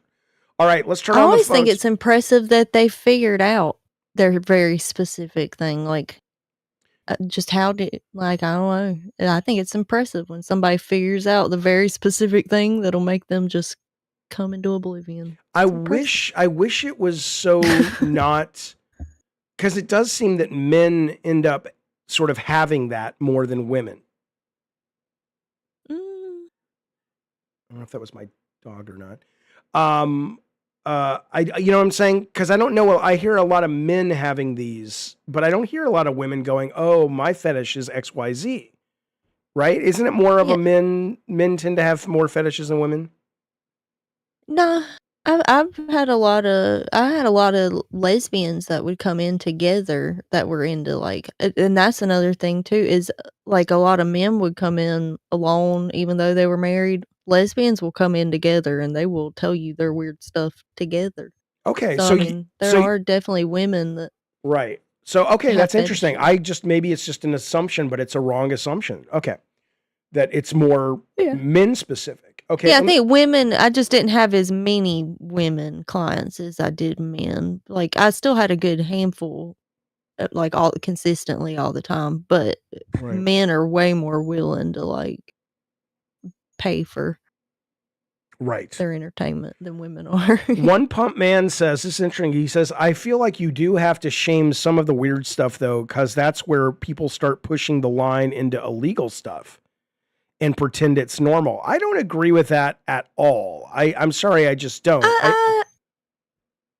I get what he's saying. Like, I comprehend the English, but but I understand where he's coming from because they're, like I had a lot of people. I had a big stuffed rabbit behind me in my old cam room, and I would have a lot of guys that would come in and want me to go private and do stuff with that big stuffed animal, and it made me feel uncomfortable because they would, I did take one guy, I did it one time, took him private, and he started saying weird stuff like about real animals. And I was like, oh, so that's what this is.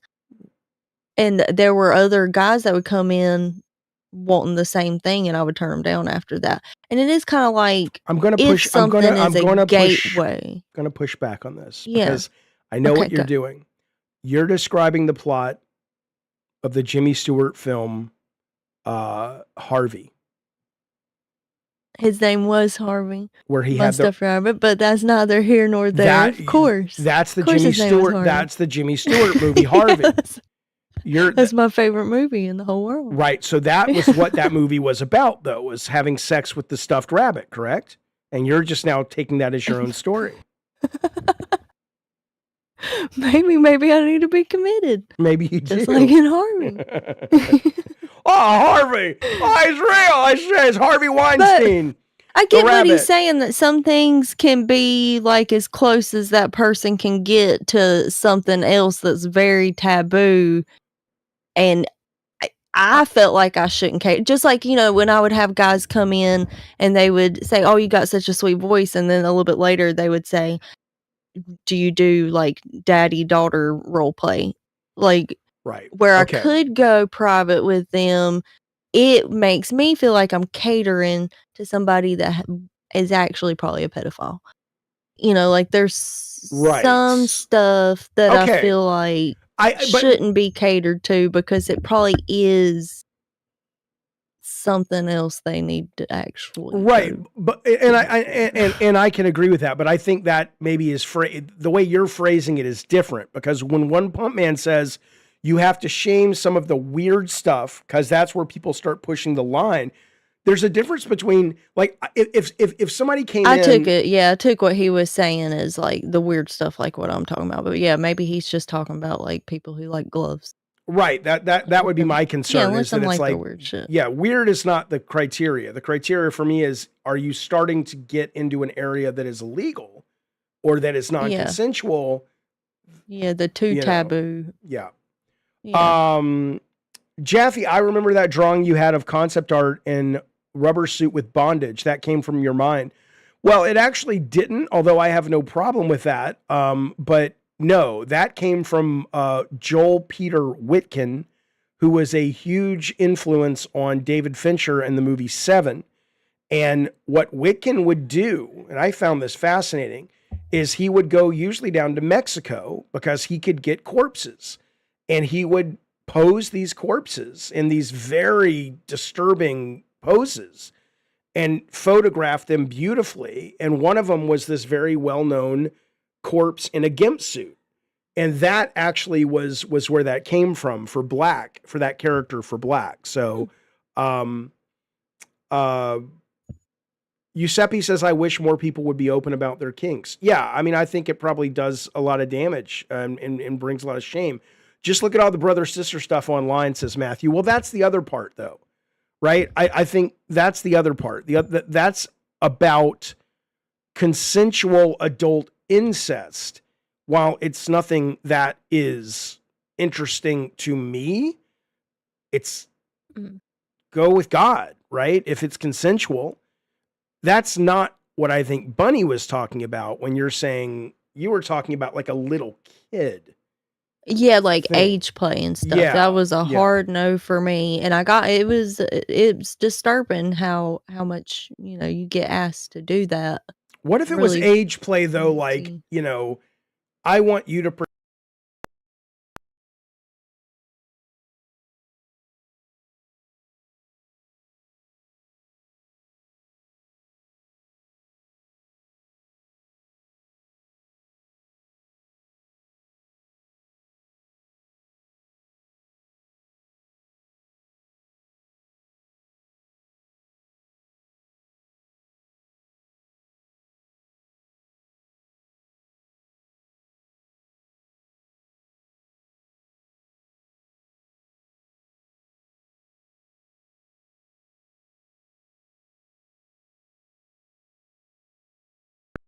All right, how about now? Can you hear me now? Okay, yeah. I actually know how to fix that audio problem. It's very rare. No, but you could do age play where it's like, okay, I want you to pretend I'm Rip Van Winkle and I'm like 200 years old and you're 45. Yeah, like reverse age play. Yeah, I could do that. Or pretend I have late stage dementia. Yeah, like you're geriatric. Right. Yeah. Yeah, we could do that. So, I mean, okay. Just don't, I'd be like, that's fun. Just don't forget to pay me. What? Yeah, write me in your will. Exactly right. We're going to do will role play. There you go. Will Smith role play. You say, I like pretty girls. I like pretty girls. And then I'll slap you. You be Chris Rock and I'll come up and slap you. Okay. Yeah. Okay, so hang on a second. So we've made some great money. You guys have been amazing tonight. I'm trying to see if we've made the Twisted Metal amounts. I think we have, but let's make sure. So we did. Yes. Okay. Yes, we did. So, Bunny, how about we take calls for about an hour and then we do some Twisted Metal? Does that work? Okay. Now, I got to give you, let me turn on the phone lines. I have to give you guys some good news or bad news, depending on who you're rooting for. But right now, Mish has stepped up and said, Canty, men rule the world. Men rule the world. That's all I'm saying. And I don't know if I like that. I love Mish to death. But I believe in women power as well. And I worry that Canty's kind of down for the count right now. Canty's like, what are you, a fucking moron? I've run a successful business for 10 years. I will not be manipulated into spending my money. She's pausing for the bit. She's pausing for the, unlike Tech. Mm-hmm. Unlike Tech. Well, Canty, you have to send more money. She knows, Tech. She's got it, baby. Get better. Get better. Giuseppe says, I'm holding strong at 33. Middle of the pack. You're going to surprise them right at the end there. We got faith in you, Giuseppe. Okay, let me get the phone set up real quick. Now, we might have some technical snafus because that's what we do here. But they shouldn't last us too terribly long. Okay, hang on.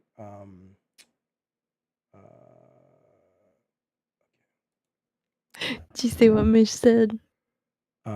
Fine, I'll let her have it. I won't donate no more. Go on with your bad self, Canty. Oh, now you're just letting her win. Okay, all right. Whatever works. It feels a little sexist. A little sexist. Okay. Bunny is cool with daddy-daughter role play as long as the daughter is of age, Matthew's asking. I mean, you have to ask Bunny. Bunny, is that what you're saying? No, I didn't do any incest role play. Yeah, because I always think like that guy might actually have a sister that he's looking at funny. Oh. To encourage that. Rocker Matt, we may be. Give me 1 second. Just want to get all this set up first. Okay, so. Ready to connect. Click connect to show now. Okay, you can hear that, right, Bunny? Mm-mm. Oh, good to know. Nothing. Good to know.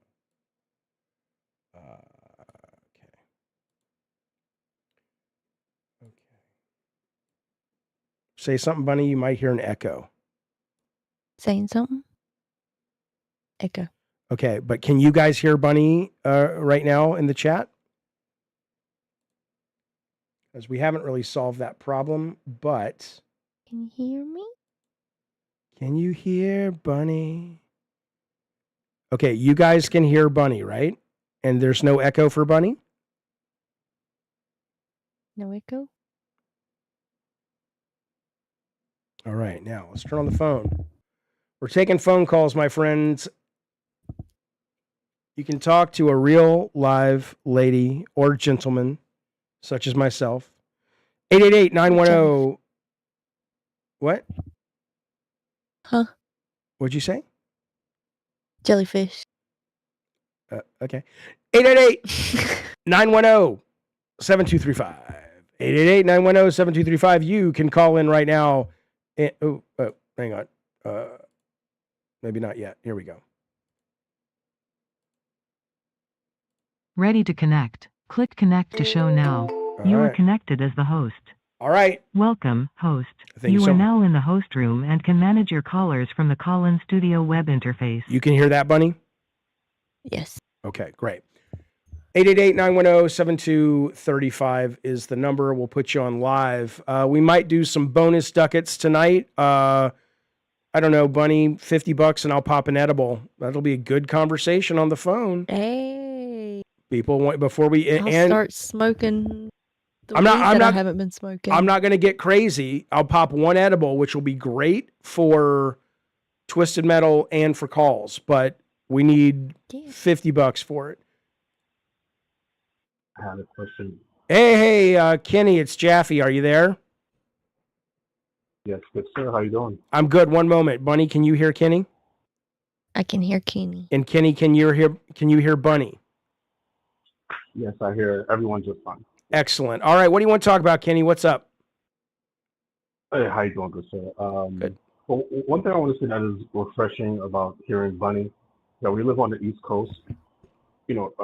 Obviously you don't hear the accent, the Southern accent quite often. So to hear it, it's quite refreshing. You do have a beautiful voice, so that's just wanted to point that out.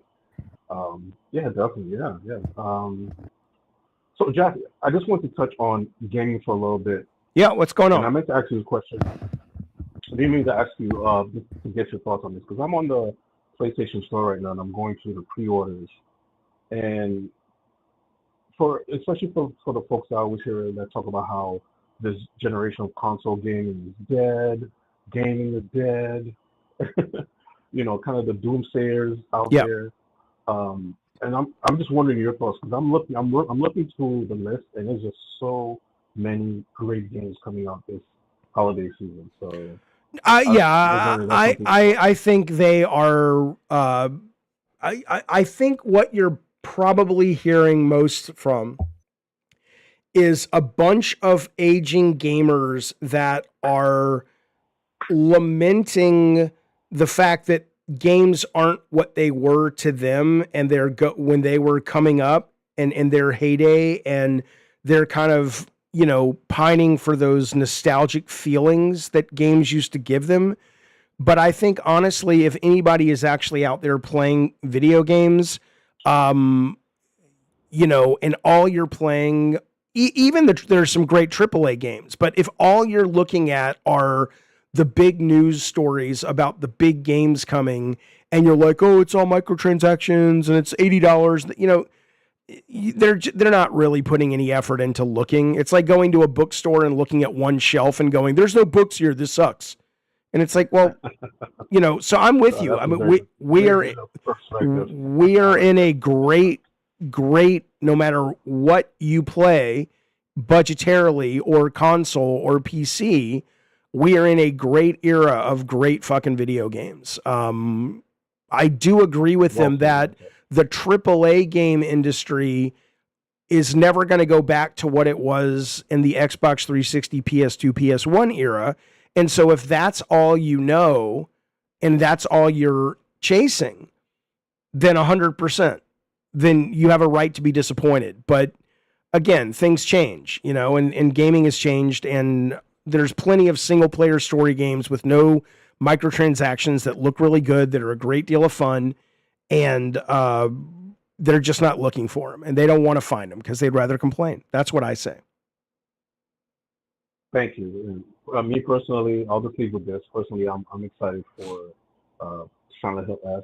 Me too. The new Dawn from Bloober Team. Yep.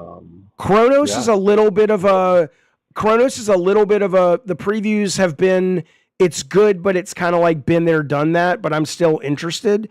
But I will say, Silent Hill F, though, the trailer, the previews that just dropped 2 days ago have been excellent. They're saying it's maybe the best Silent Hill game ever. I'm excited. Wow. I'm excited for that. Yeah, there's all the previews just dropped the other day. There's a lot of really good stuff coming out, and it has come out recently. So I'm with you 100%. Yeah. So if any of those naysayers are in the chat right now, or people see us in the future, just let's enjoy the time that we have. Like you said, we're in a great time for gaming. Yes. There's tons of AAA, AA, indie space. I mean, it's just right. The saturation is just there. And even with Chronos, right? Yeah, it's been there, done that.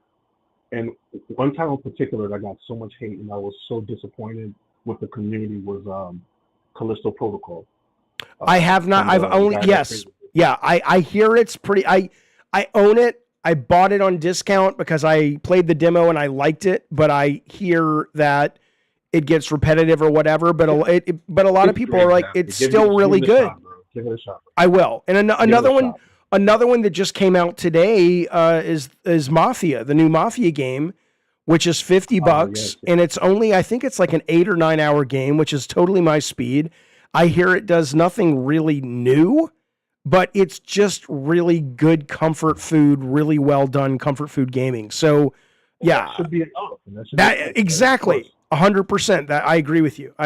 So, the good news is we get to have fun and enjoy games and fuck the haters because unless they're just enjoying being assholes. In that case, let them at it. I mean, they have a right to feel what they feel, but categorically speaking, you're correct and they're not. They're just, their narrative is incorrect and it's easily disproven.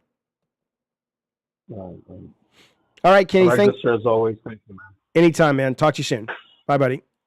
All right. Bye. There he goes. All right. That is good, Sir Kenny. If you want to call in and talk to me or Bunny about pretty much whatever you want, 888-910-7235. Let me give that to you again because it's fun to say and makes me moist. 888-910-7235.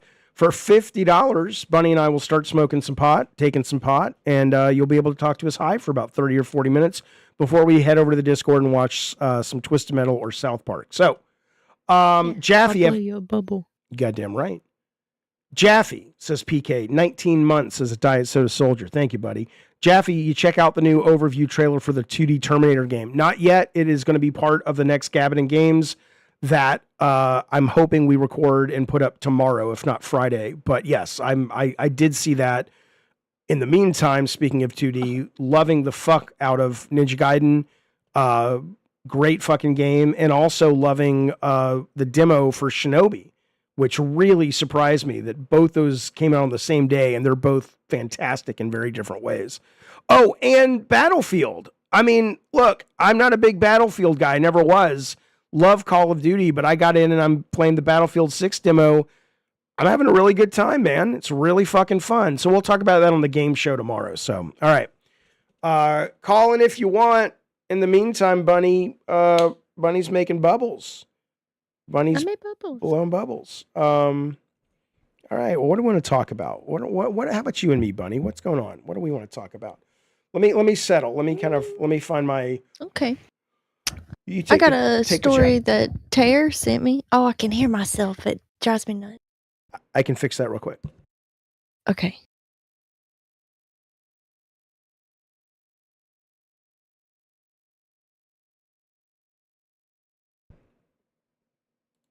Try now? Try now? Okay. Yeah, once I get to talking, it confuses me. That's like a woman. Story. Yeah, my little woman brain can't handle it. That's true. All right, go ahead. Sorry.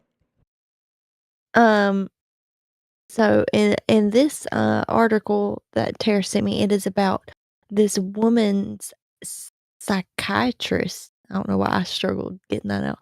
Psychiatrist who I think was just nuts. So she not only did she end up blaming this woman for her miscarriage when she told her about that. That was just a side part of why she broke up with her therapist or psychiatrist. But she told the woman that her and her husband were moving, and the psychiatrist asked if she could move into her home.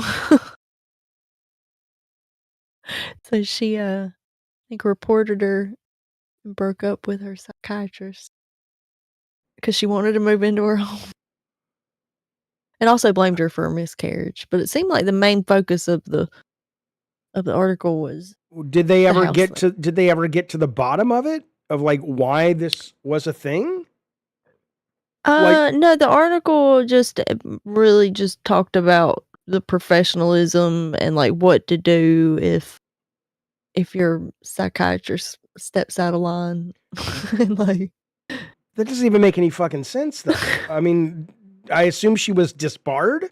It said it said she just, she didn't have boundary, like she just that's pretty much what the article was saying, like I mean, she's no longer a practicing psychiatrist, a psychologist. I don't think that it said. I think she did report her and stuff. But from what I read, I didn't see. Maybe I missed that part.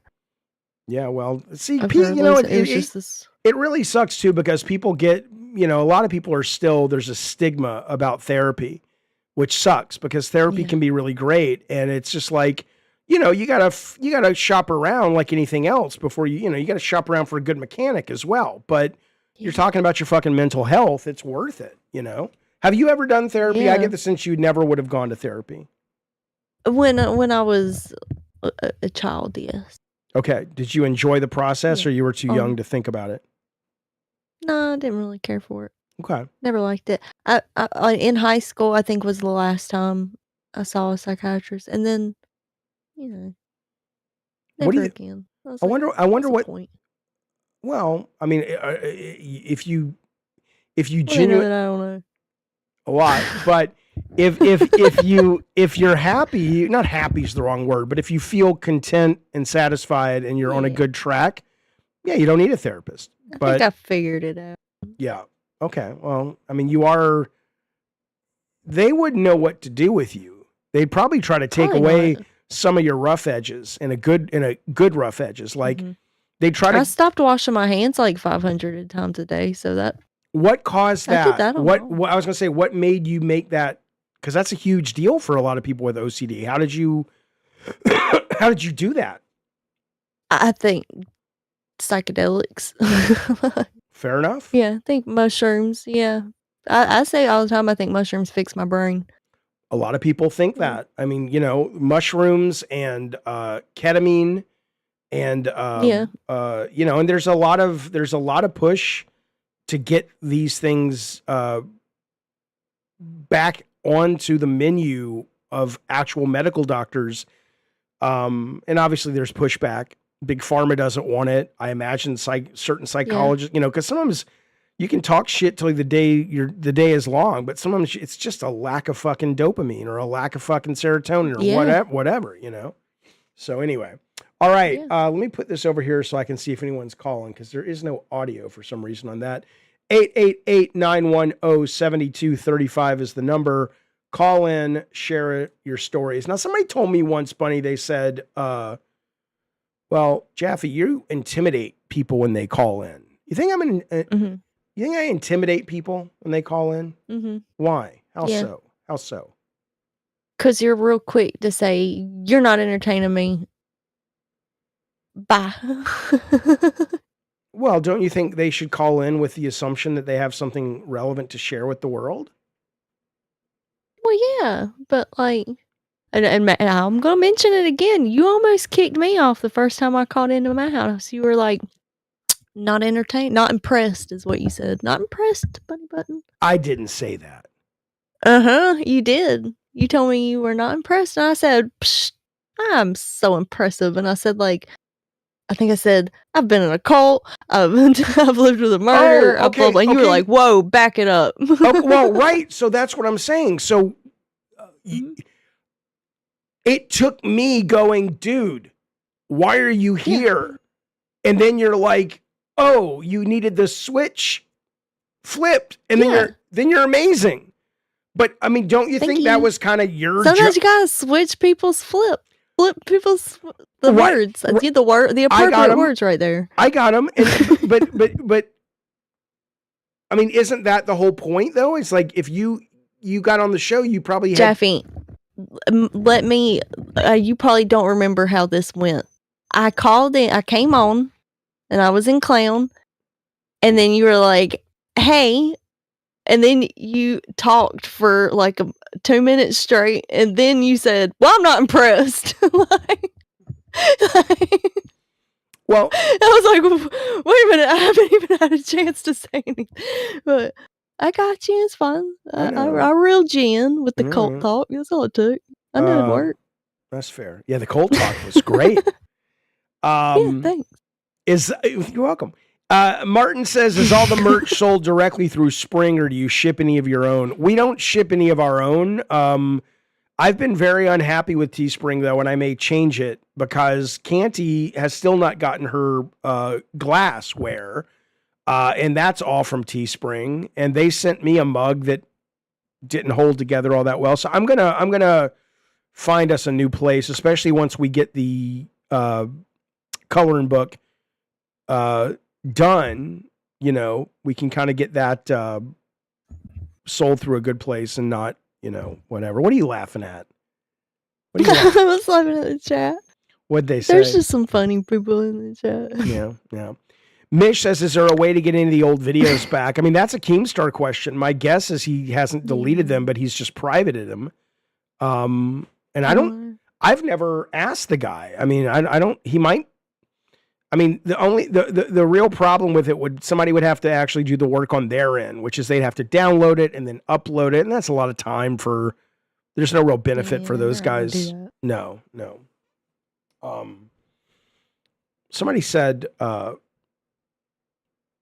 that Becky was taking the day off, and people are like, oh, people are still being mean to Becky and stuff, and people liked it when she called in Friday. So I hope her, I don't know. I don't want to get into locale stuff. It just kind of took me there. Is there any way you can make Tech some soup? Yeah, PK, give us $25 and I'll go heat him up some fucking soup. How about that? Mish says Becky is doing bad. What do you mean? And he's got a little sad face.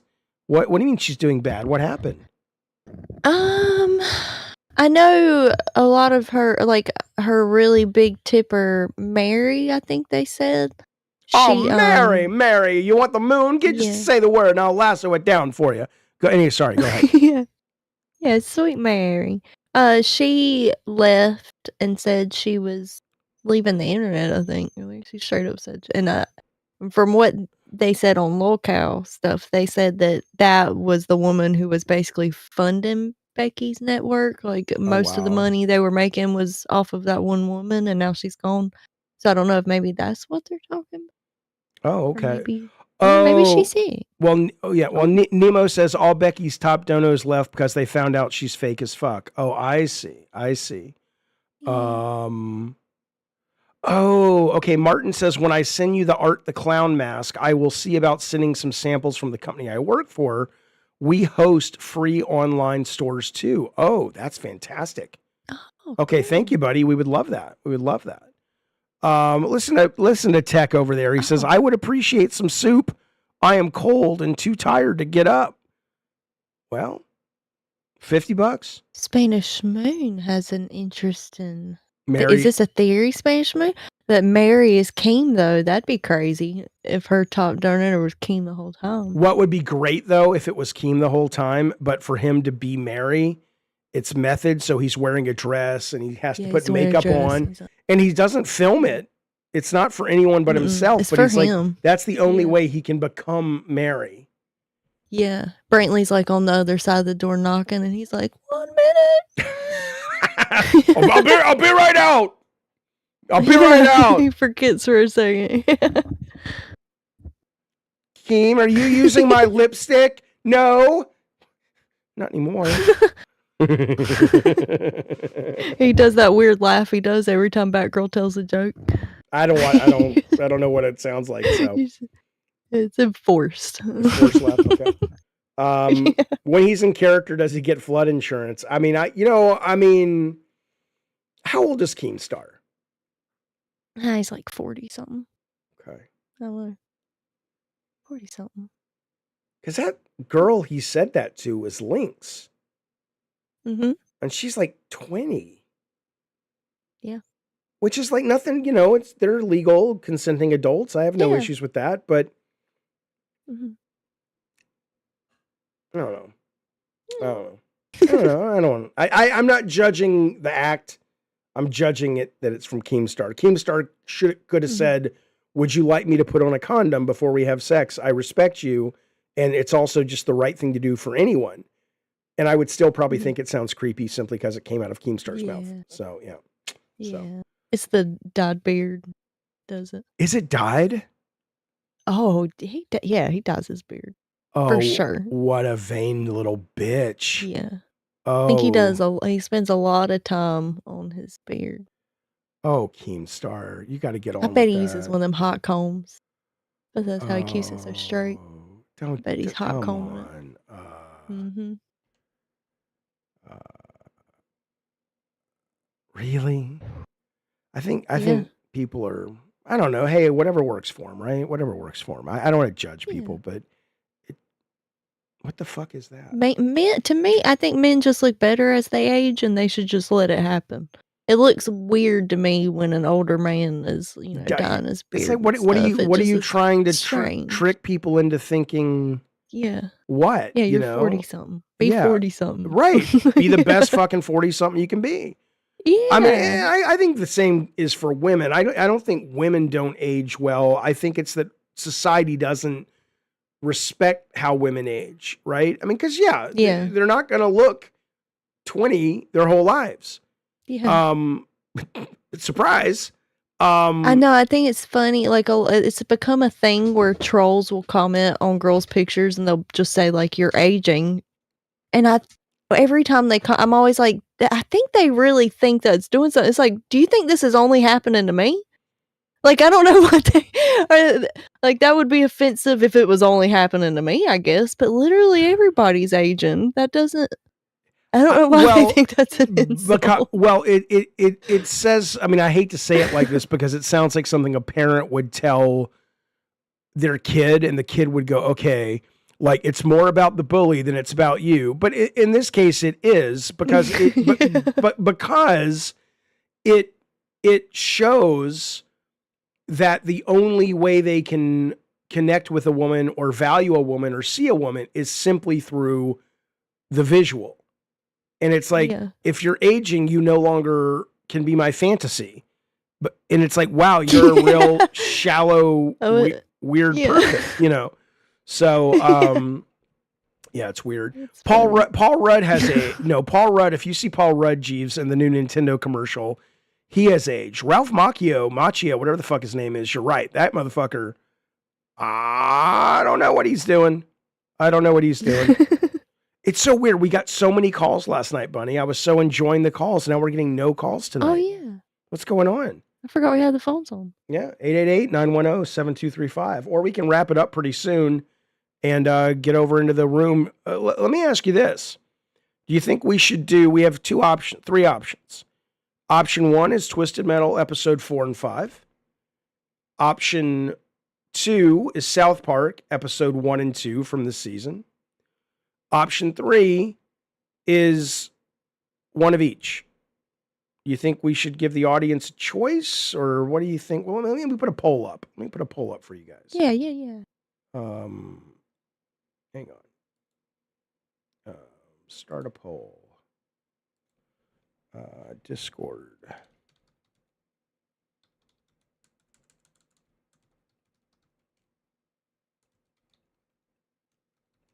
John Sulk said someone hurt Keemstar and made a monster.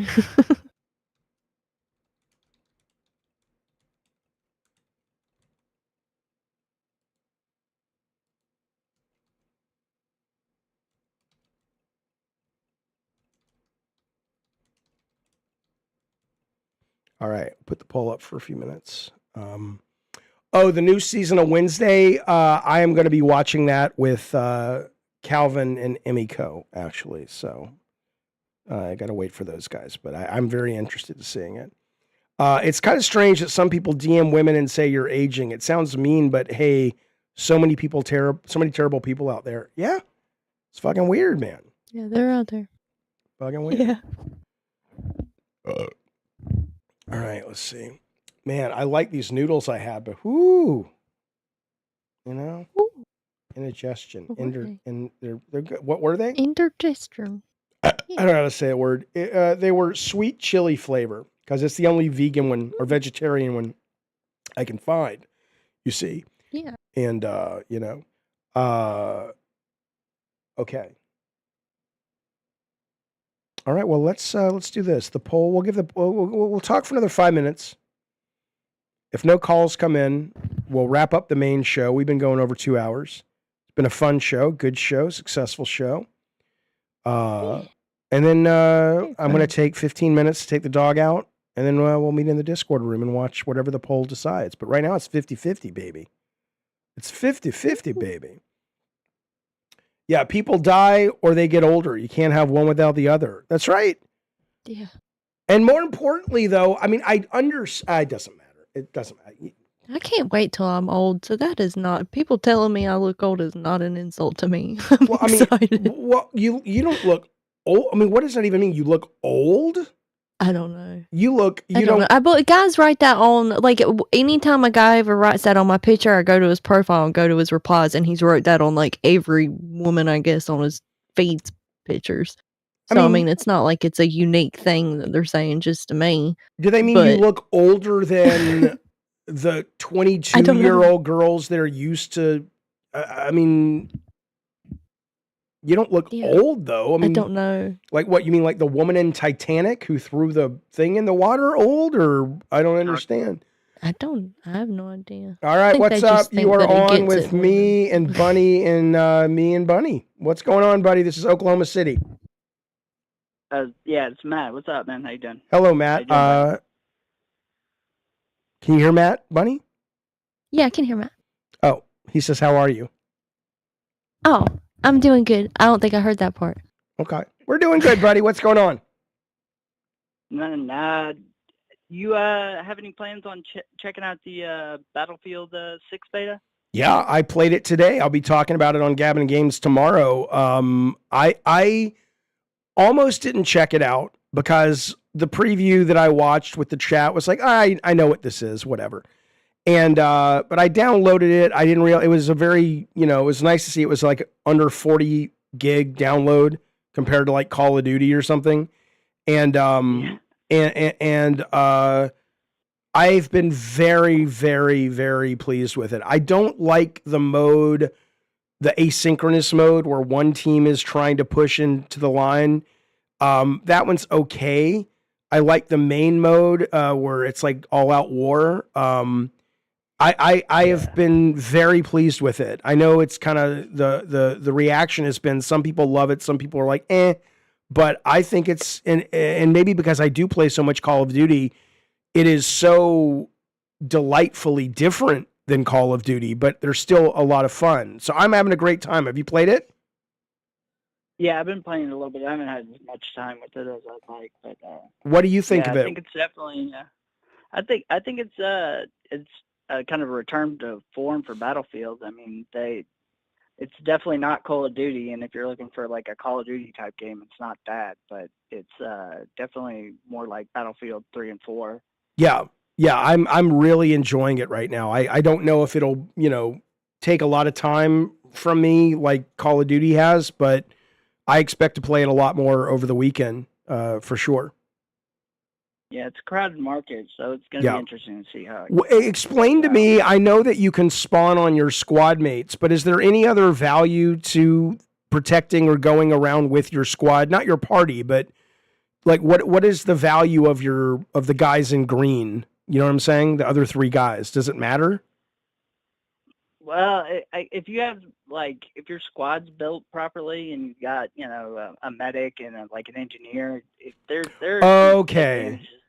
All right, so you're playing so it is kind of like your buddies. It's not so much excuse me, it's not so much like, if you stay in proximity of anybody green, you get a buff or something. It's more just like it's just a way of categorizing you and your IRL friends that you're playing with. Okay. You're kind of grouped. Yeah. It's small groups, and got it.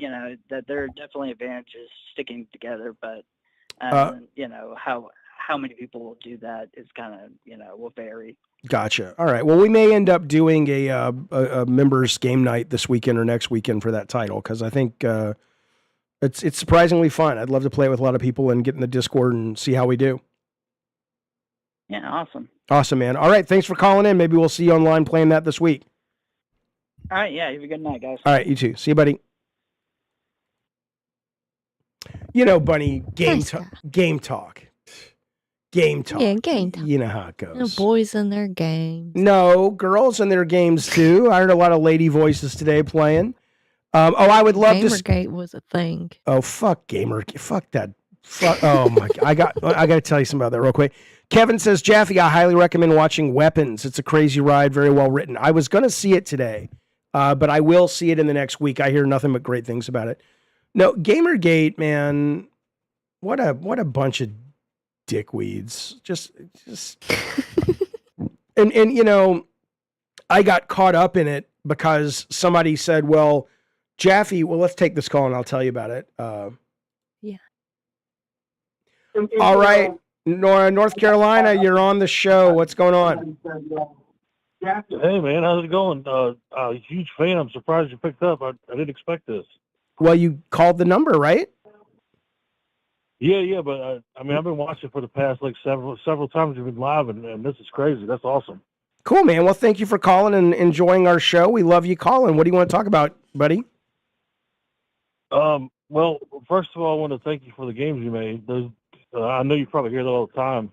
I remember picking up God of War for the first time and going, this character doesn't give a shit, and that was it was pure testosterone. Yeah, and it made me get into the game industry. Well, it wasn't just that, but that was like I was like, I want to make shit like this. Well, then as you know, I mean? yeah, I do, and it wasn't just me who made it. Then if you know, you know. So a lot of us made that game, but thank you for playing it.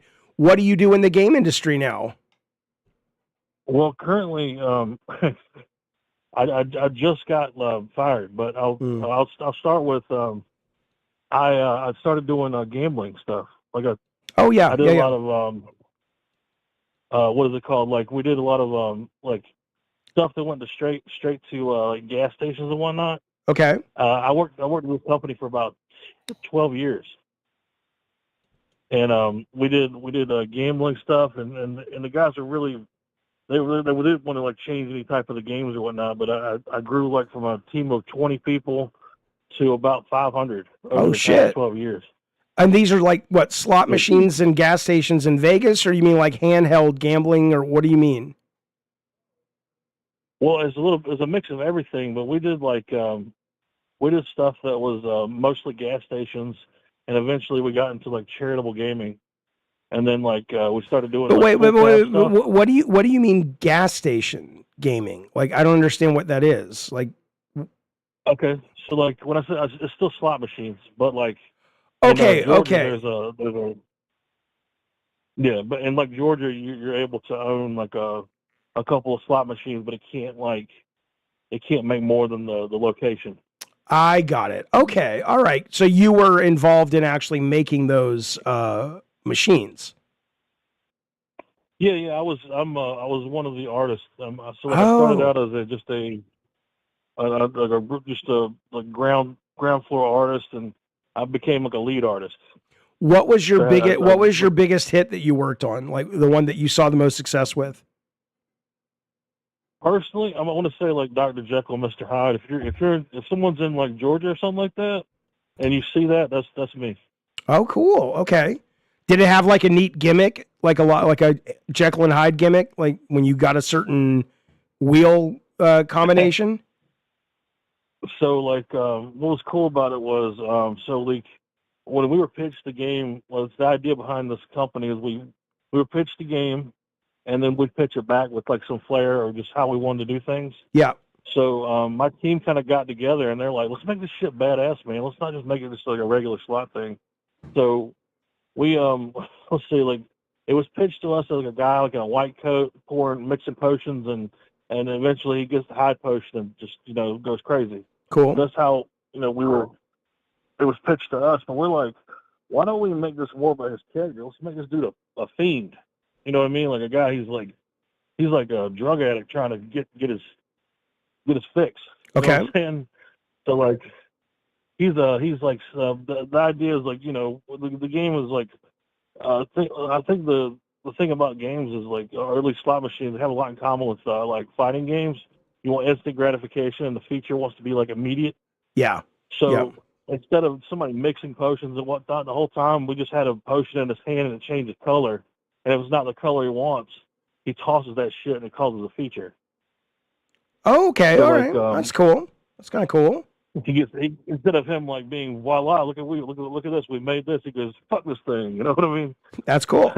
That sounds like fun. So any question Bunny or I can answer for you before we wrap it up? What's going on? I do, man. Like after being I've been in one thing for 12 years. I know you're big on indies. Is there any like I'm potentially looking at going to Vegas for work, and I know that's like slots galore, but it's what I know. Yeah, of course. But I wouldn't mind breaking into some like actual video game stuff.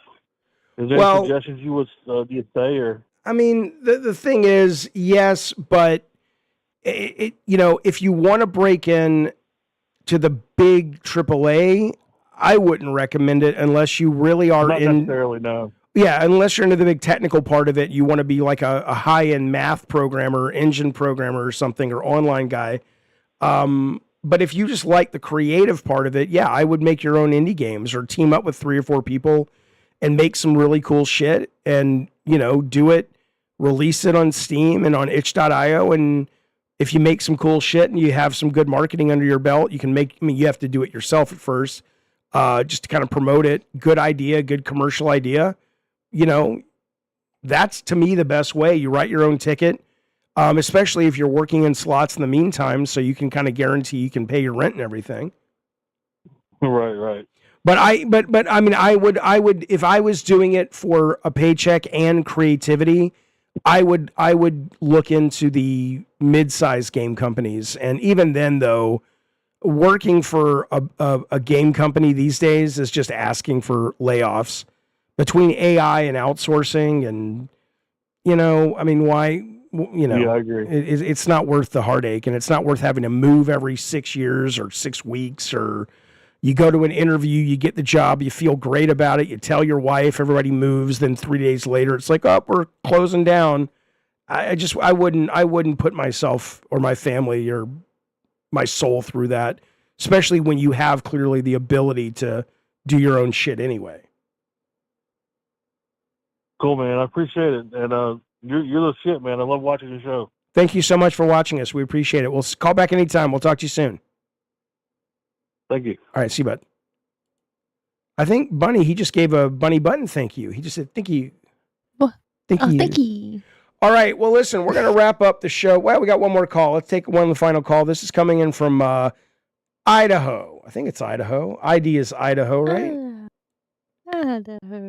Idaho. I know. Come back now. Oh, Idaho, call us right back. We lost your call. Call back, buddy. I'd call you back, but that would be creepy. But I could do it. It says call back. I clicked the wrong button. I clicked drop instead of talk. My bad. Let's try this. What if he's in the middle of getting robbed or something? Yeah, that'll be bad. I'd like to. What's up? Idaho? Hey, Jaffe. It's Eric the Red. Hello, Eric. What's going on? Hi. I'm calling in because everyone's calling in and nobody's really talking to Bunny. So I know. She's crying. I know. We finally got her on the call. So, I'd like to talk to and about Bunny. I'm new to the community, coming over from LSM. I watched for the first time a few weeks ago, and been a fan of Collins for like 12 years now. But I'm new to the community, and I don't really know anything about like Bunny or how you guys know each other or her backstory or anything like that. So I'd love to talk about that, have an introduction to that. Okay. I'm Bunny. Jaffe found me in a cabbage patch long ago. He dusted me off and taught me how to wear clown makeup, and now he's making me do this. Oh, he taught you. Okay. I wasn't sure. My guess when I first started watching was that maybe he knew you because I know he's from Alabama originally. I don't know if that's where you're from, but we went to high school together. Is that right? Mm-hmm. Oh, yep. Shit. Okay. Awesome. That's cool. Wait a minute. Yeah, that's cool to know. He took me to prom. One moment, sir. I turned him down for all of his advances the rest of the night, though. That's why there's tension. Eric, I'm 54 years old. Does Bunny look like she went to high school with me, sir? That's true, man. You got me. I didn't even think about that. Yeah. Bunny. Oh, come on. Yeah. I mean, I'm not going to answer. Bunny can answer, but no, we did not go to high school together. I think we would have been pals in high school. We would have raised some hell in high school. Would have got in trouble. Yeah. Yeah. But that's not how that. But that's a little too gullible. That's not how I met her, though. Oh, okay. We met at the racetrack. Yeah. Oh my God! Tell the man the truth, Bunny. Jesus. Jesus. We met over. See, this isn't as fun though. Oh, I had a good story for the racehorse. Oh, we did meet at the racetrack. Oh, I thought you were talking about like NASCAR. No, we did meet at the racetrack, like horses. It was at the horse track. Yes. Yeah, but no, that's dead, Jaffe. You ruined my bit just like Tech. Sorry. Anyway. I just felt bad for the guy because he was really, you could tell he's a little nervous and stuff, and you're just like, we met at the racetrack. I fucked it up. I was easing his nerves. You were. Anyway, we met over on Keemstar's network. I hear myself. It's hard to talk. I don't even like giving. I mean, even though Keemstar was right to put us together, I don't like talking. Yeah. We would have met anyway. Yeah. Well, no, I mean, that's cool. Like I said, I originally just assumed like, oh, maybe she's somebody that he knows from his Alabama days or something. So no. That was cousin. Gotcha.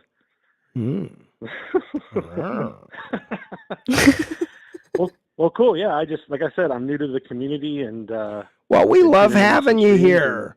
Thank you for coming on over from Last Stand Media. We love Last Stand Media. I love being on their show. I love their streaming a lot now. And yeah, man, absolutely. So I don't know if you've watched the Gabbin' and Game show. That's more of the game stuff. But whatever show we do, we appreciate you being part of it. Thank you, bud.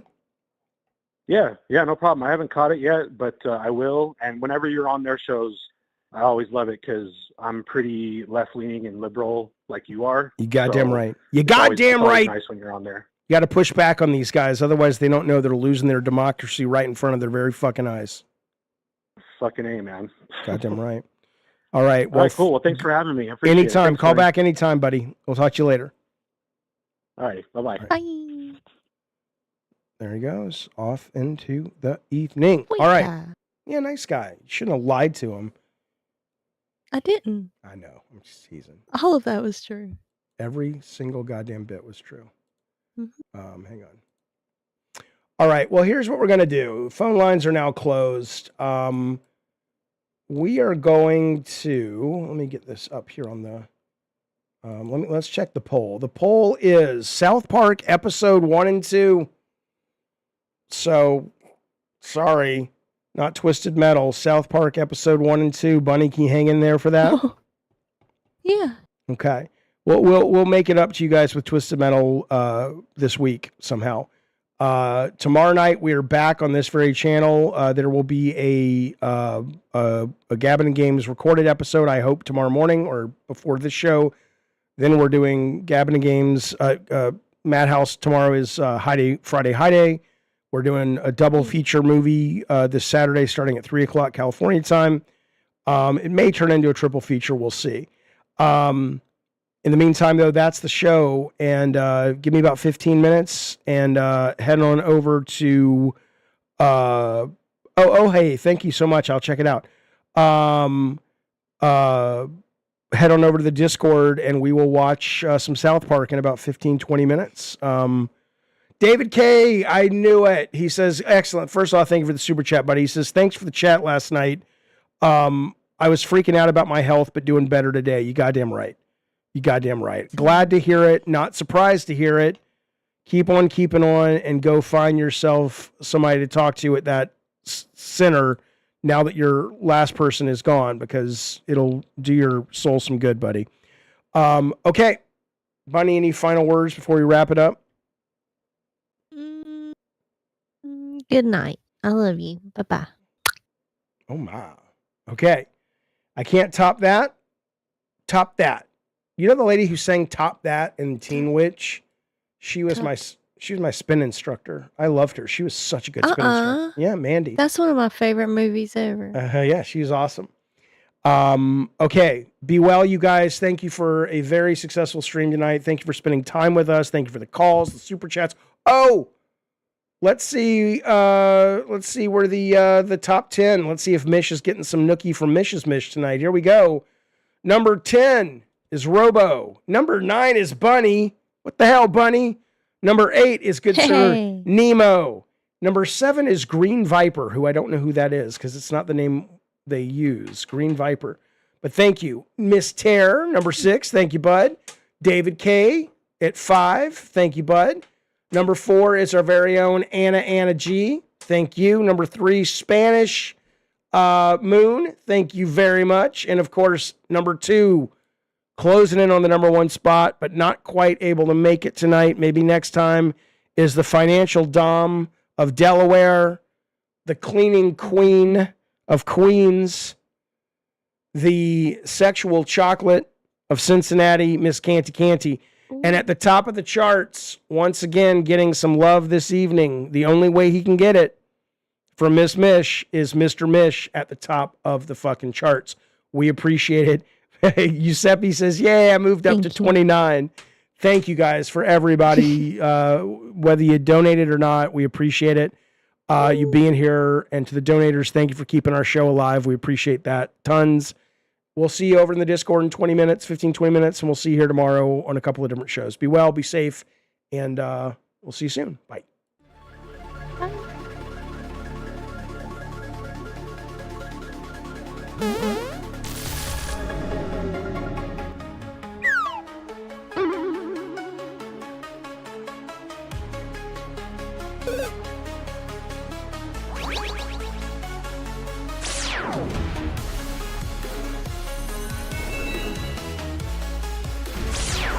Hey, Bunny. Huh? Do you have a link to the Discord that works or no? I can get one if you don't. So if you're on Discord right now, I gotta close this window is what it is.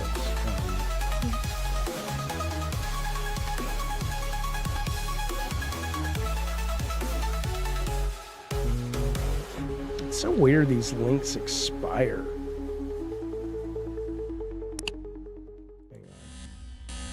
All right.